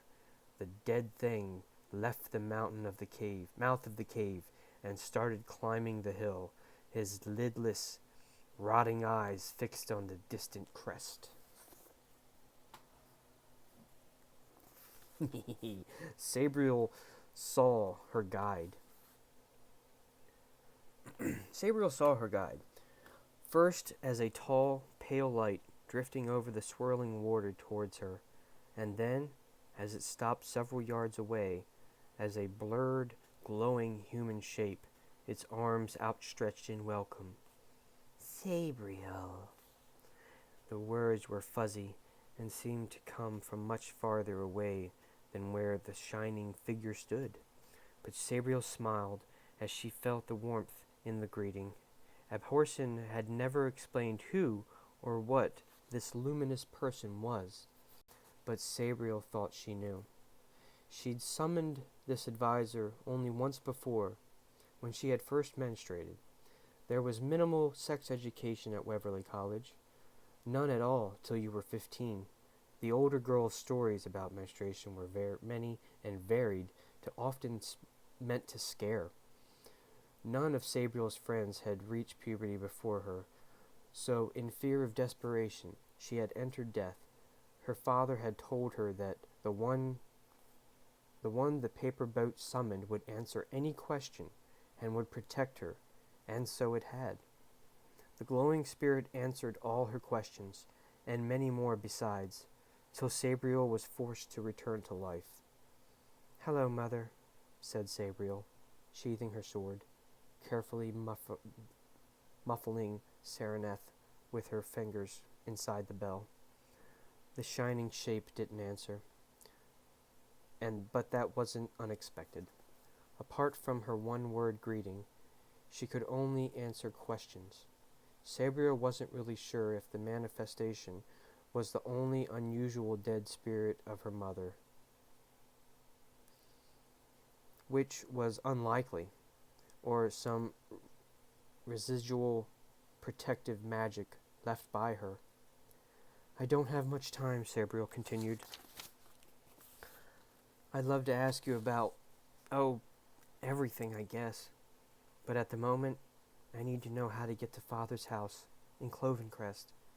I mean, Barhedrian Ridge." The sending nodded and spoke as Sabriel listened. She also saw pictures in her head of what the woman was describing, vivid images like memories of a journey she'd taken herself.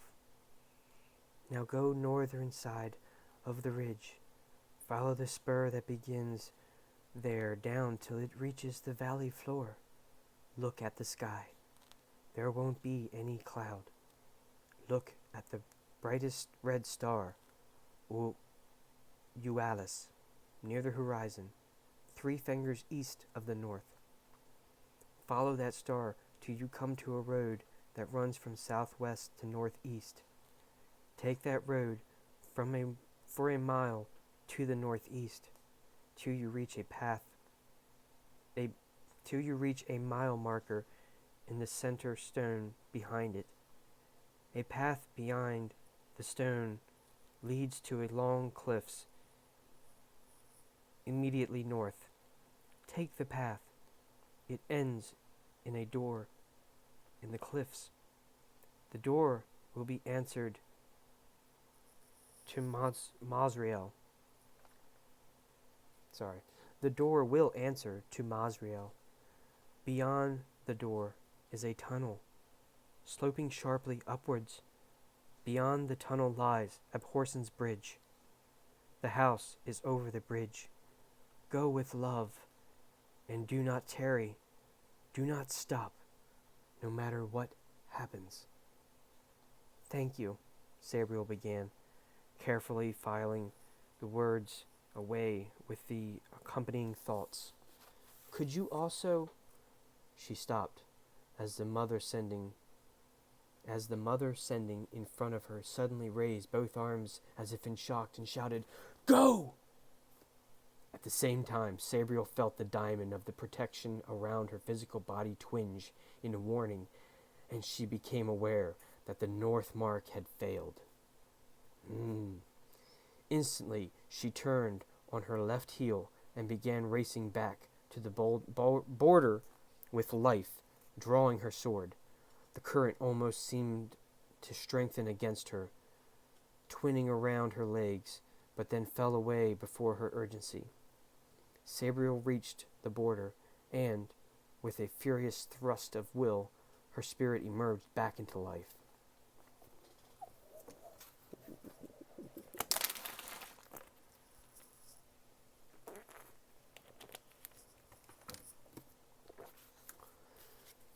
For a second, she was disoriented, suddenly freezing again, and thick-witted.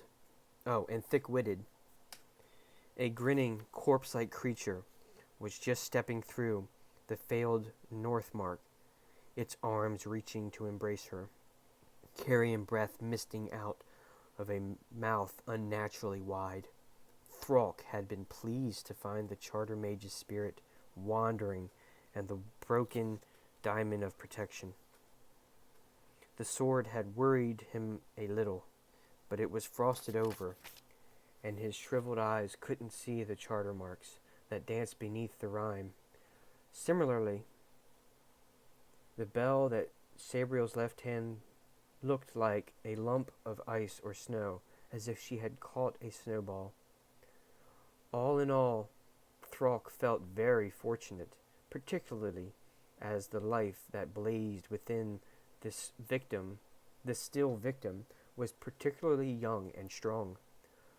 Thralk sidled closer still, and his double-jointed arms reached to embrace Sabriel's neck. Just as his slimy, corrupted fingers stretched forward, Sabriel opened her eyes and executed a stop thrust that had earned her second place in fighting arts, and, later, lost her the first.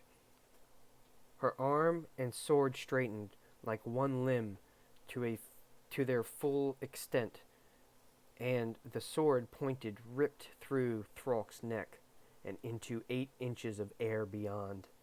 Thralk screamed and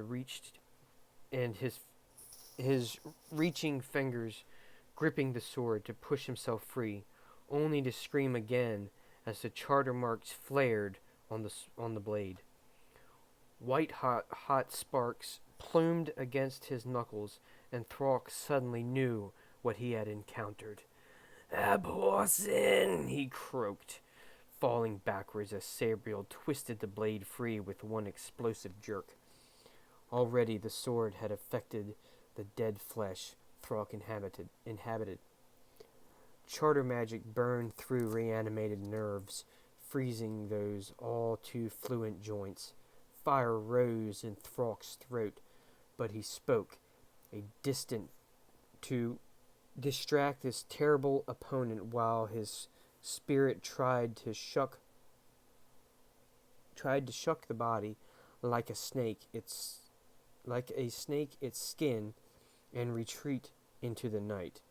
"Abhorsen, I will serve you, praise you, be your hand. I know things alive and dead. I will help lure others to you."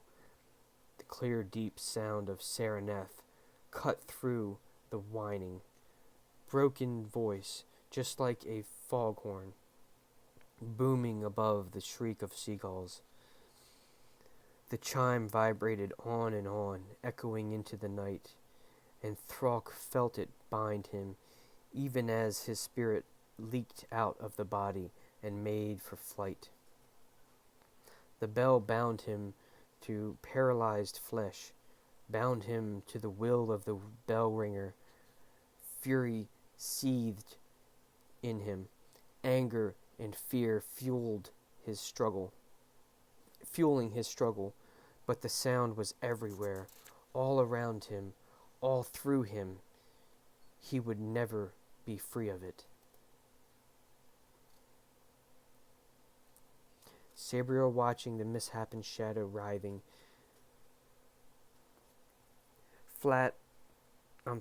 half out of the corpse, half in, the body bleeding a pool of darkness. It was still trying to use its corpse's mouth, but without success. She considered going into death, where it would have a shape, and she could make it answer to Direm.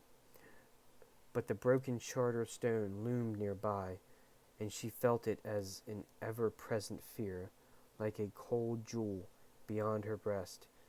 In her mind, she heard her mother Sending's words, "Do not tarry, do not stop, no matter what happens."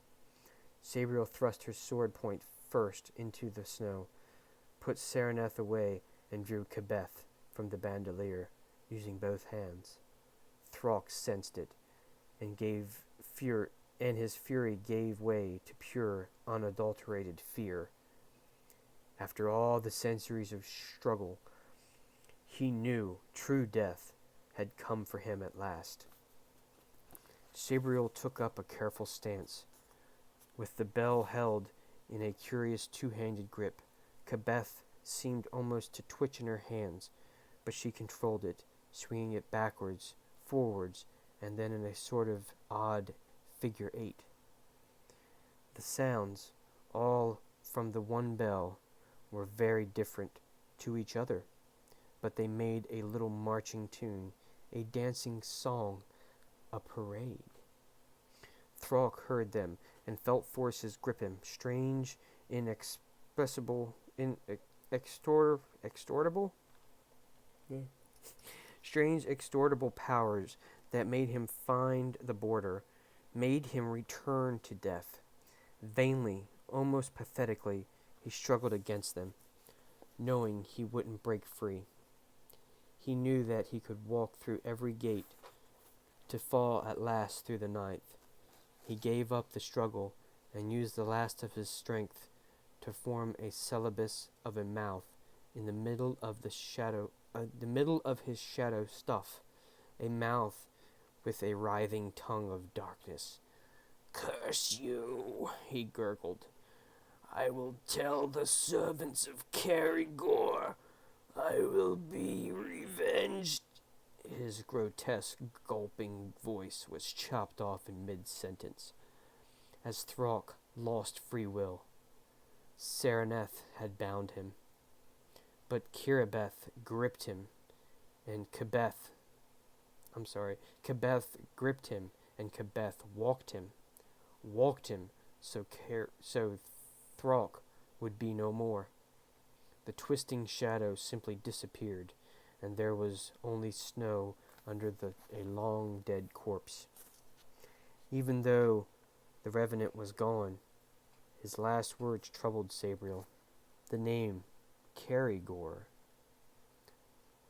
while not exactly familiar, touched some basic fear in her, some memory. Perhaps Abhorsen had spoken this name, which undoubtedly belonged to one of the greater dead. Excuse me. The name scared her in the way the broken stone did. If they were tangible symbols of a world gone wrong, a world where her father was lost, where herself was terribly threatened, where she herself was terribly threatened. Sabriel coughed, feeling the cold in her lungs, and very carefully replaced Kebeth in the bandolier. Her sword seemed to have burned itself clean, but she ran the cloth over the blade before returning it to its scabbard.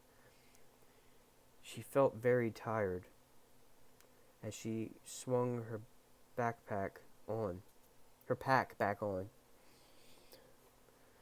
But there was no doubt in her mind that she must move on immediately.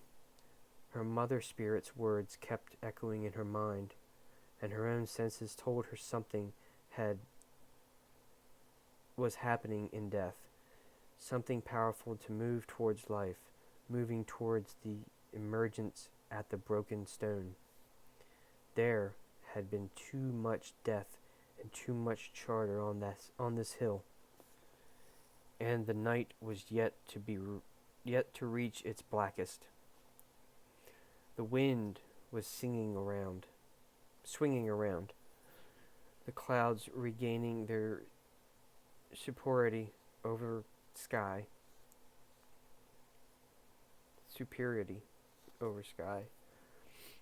Soon the stars would disappear, and the young moon would be wrapped in white. Quickly, Sabriel scanned the heavens, looking for the 3 bright stars that marked the buckle of the North Giant's belt. She found them, but then had to check the star map in her almanac, a handmade match stinking as it cast a yellow flicker to the pages. She didn't dare use any more charter magic till she was away from the broken stone. The almanac showed that she had remembered correctly. The buckle was due north in the Old Kingdom.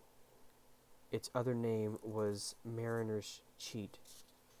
In Ancelstier, the buckle was easily 10 degrees west of north.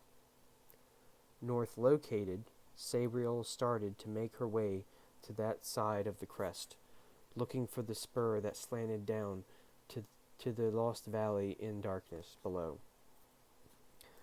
The clouds were thickening, and she wanted to reach level ground before the moonlight disappeared. At least the spur, when found, looked like easier going than the broken steps to the south, though its gentle slope proclaimed a long descent to the valley. In fact, it took several hours before Sabriel reached the valley floor. Stumbling and shivering, a very pale charter flame dancing a little ways in front of her. Too insubstantial to really ease her path, it had helped her avoid major disaster, and she hoped it was paled enough to be taken for marsh gas or chance reflection. In any case, it was proven essential when clouds closed and the last remaining gap in the sky. So much for no clouds, Sabriel thought, as she looked towards what she guessed was still north, reaching for the red star, Euleus. Her teeth were chattering.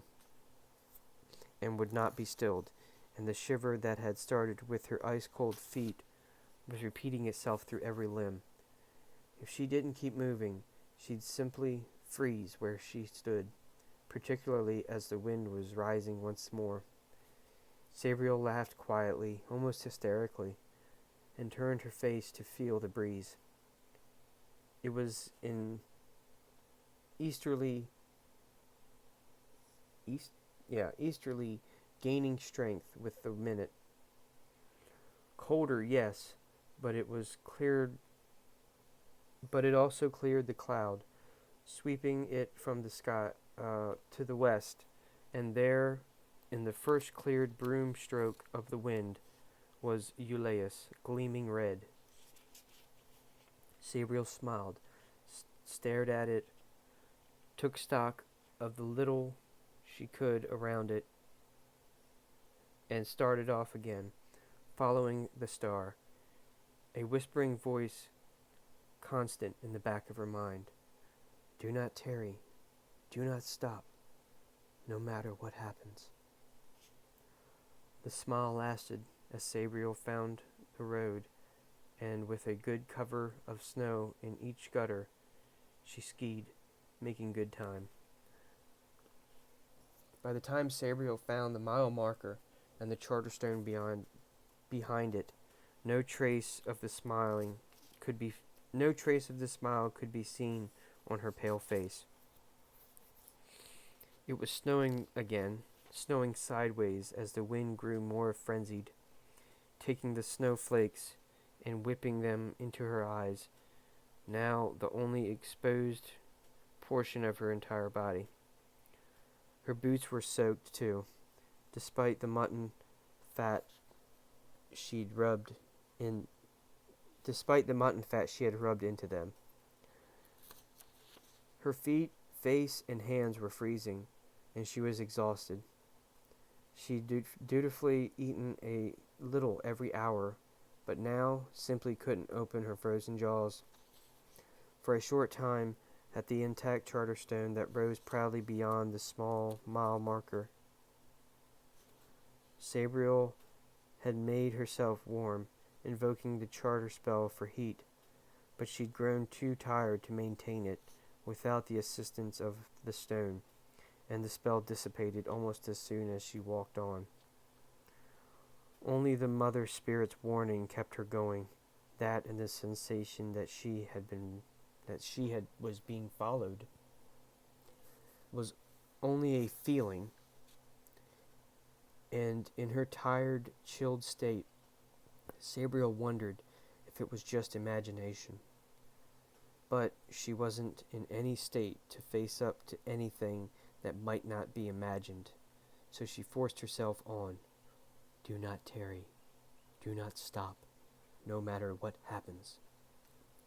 The path from the Charterstone was better made than the one that climbed Cloven Crest, but steeper.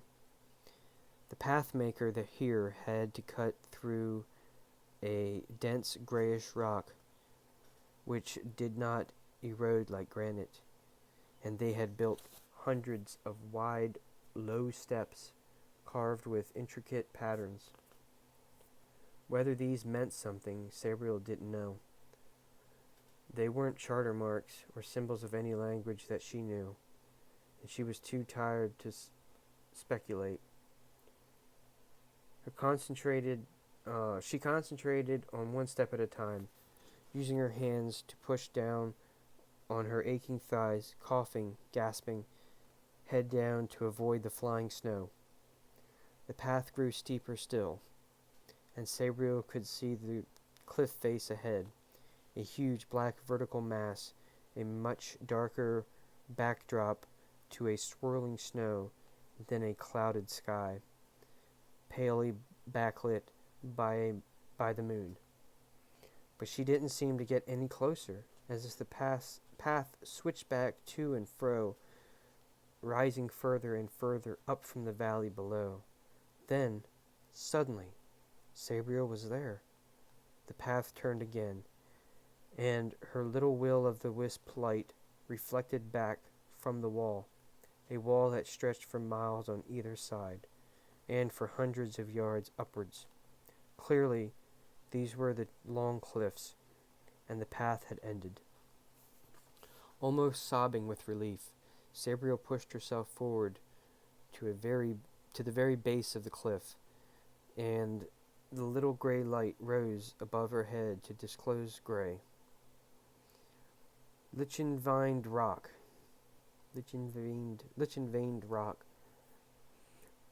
But even with that light, there was no sign of a door, nothing but jagged impervious rock going up and out from the tiny circle of illumination. There was no path and nowhere else to go. Wearily, Sabriel knelt in the patch of snow and rubbed her hands together vigorously, trying to restore circulation before drawing Masriel from the bandolier. Masriel, the waker, Sabriel stilled it carefully and concentrated her senses, feeling for anything dead that might be near or should not be woken. There was nothing close, but once again Sabriel felt something behind her, something following her, far down on the path, something dead, something reeking of power. She tried to judge how distant the thing was before forcing it from her thoughts. Whatever it might be, it was too far away to hear even Masriel's raucous voice. Sabriel stood up and rang the bell. It made a sound like tens of parrots screeching, a sound that burst into the air and wove itself into the wind, echoing from the cliffs, multiplying into a scream of 1,000 birds. Sabriel stilled the bell at once and put it away, but the echoes raced across the valley, and she knew the thing behind her had heard. She felt it fix its attention on where she was, and she felt it quickening its pace, like watching the muscles on a racehorse going from a walk to a gallop. It was coming up the steps, at least 4 or 5 at a time. She felt no rush for it in her head, and the fear rising in her at equal pace. But she still went to the path and looked down, drawing her sword as she did so. There, between gusts of snow, she saw a figure leaping from step to step, impossible leaps that ate up the distance between them with horrible appetite. It was man-like, more than man-high, and flames ran like burning oil on water where it trode. Sabriel cried out as she saw it, and felt the dead spirit within. The book of the dead opened to frightful pages in her memory, and descriptions of evil poured into her head. It was a mordicant that hunted her, a thing that could pass at will through life and death. Its body of bog clay and human blood molded and infused with free magic by a necromancer, and a dead spirit placed inside as its guiding force. Sabriel had banished a mordicant once, but that had been 40 miles from the wall in Ancelstier, and it had been weak, already fading. This one was strong, fiery, newborn. It would kill her, and she suddenly knew, and subjugate her spirit. All her plans and dreams, her hopes and courage, fell out of her to be replaced by pure, unthinking panic. She turned to one side, then the other, like a rabbit running from a dog, but the only way down was the path, and the Mordicant was only a hundred yards below, closing with every blink. With every falling snowflake, flames were spewing from its mouth, and it thrust its pointed head back and howled as it ran, a howl like the last shout of someone falling to their death, underlaid with the squeal of fingernails on glass. Sabriel, a scream somehow stuck and clogging in her throat, turning to the cliff, hammering on it with the pommel of her sword. "Open! Open!" she screamed, as charter marks raced through her brain. But not the right ones for forcing a door, a spell she learned in the second form. She knew it like she knew her timetables, but the charter marks just wouldn't come. And why was 12 times 12 sticking in her head when she wanted charter marks? The echoes of Sabriel faded, and in the silence the pommel struck on something that thudded hollowly. Rather than throwing sparks and jarring her hand, something wooden, something there that hadn't been there before. A door. Tall, strangely narrow, its dark oak lined with silver charter marks dancing through the grain. An iron ring exactly at head height touched Sabriel's hip. Sabriel dropped her sword with a gasp, grabbed the ring, and pulled. Nothing happened. Sabriel tugged again, half turning to look over her shoulder, almost cringing at what she would see.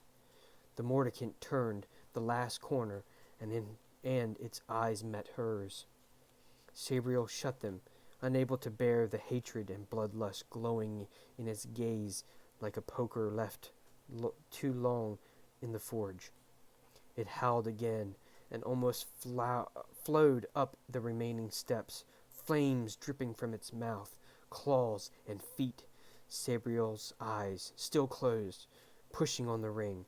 The door flew open, and she fell in, crashing to the ground in a flurry of snow, eyes snapping open. Desperately, she twisted herself around on the ground, ignoring the pain in her knees and hands. Reaching back outside, she snagged the hilt of the sword and snatched it in. As the blade cleared the doorway, the Mordicant reached in and, twisting itself sideways, to pass the narrow portal, thrust an arm inside. Flames boiled from its gray-green flesh like beads of sweat, and small pumes of black smoke spiraled from the flames, bringing with them a stench like burning hair. Sabriel sprawled defenseless on the floor, and could only stare in terror as the thing's four-taloned hand slowly opened up and reached out for her. I'm ending it there. That is chapter 6 that we just finished of Sabriel. We've got 35 minutes before we have to raid. I know I have to leave it on a cliffhanger because I need you guys to be like on edge all week, waiting to see what's going to happen next Saturday. That's right, next Saturday at 5 p.m. Eastern Time, we will continue with Chapter 7, and we will find out exactly what happened to Sabriel, Edgelord. Yes, yes, that is my way of doing that, I suppose.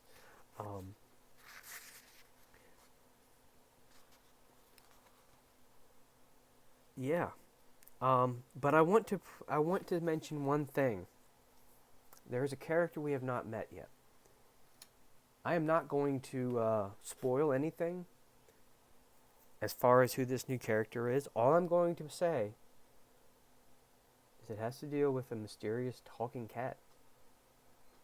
If there's any cat lovers out there, pet lovers, any animal lovers out there, if you like cats, and the thought of a mysterious talking cat kind of intrigues your imagination, and then come back next week, and you'll get to read hear all about this strange talking cat.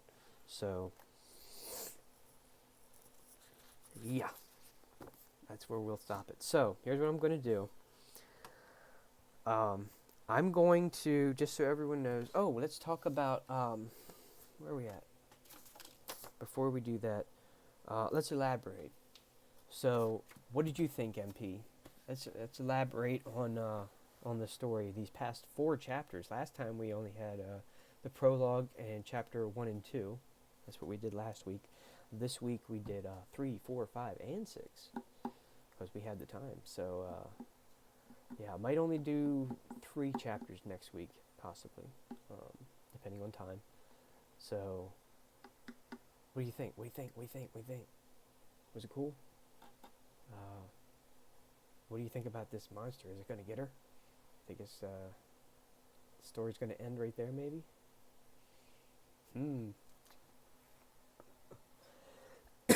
I don't want to waste too much time. I want to get right on over to YouTube. So here's my plan.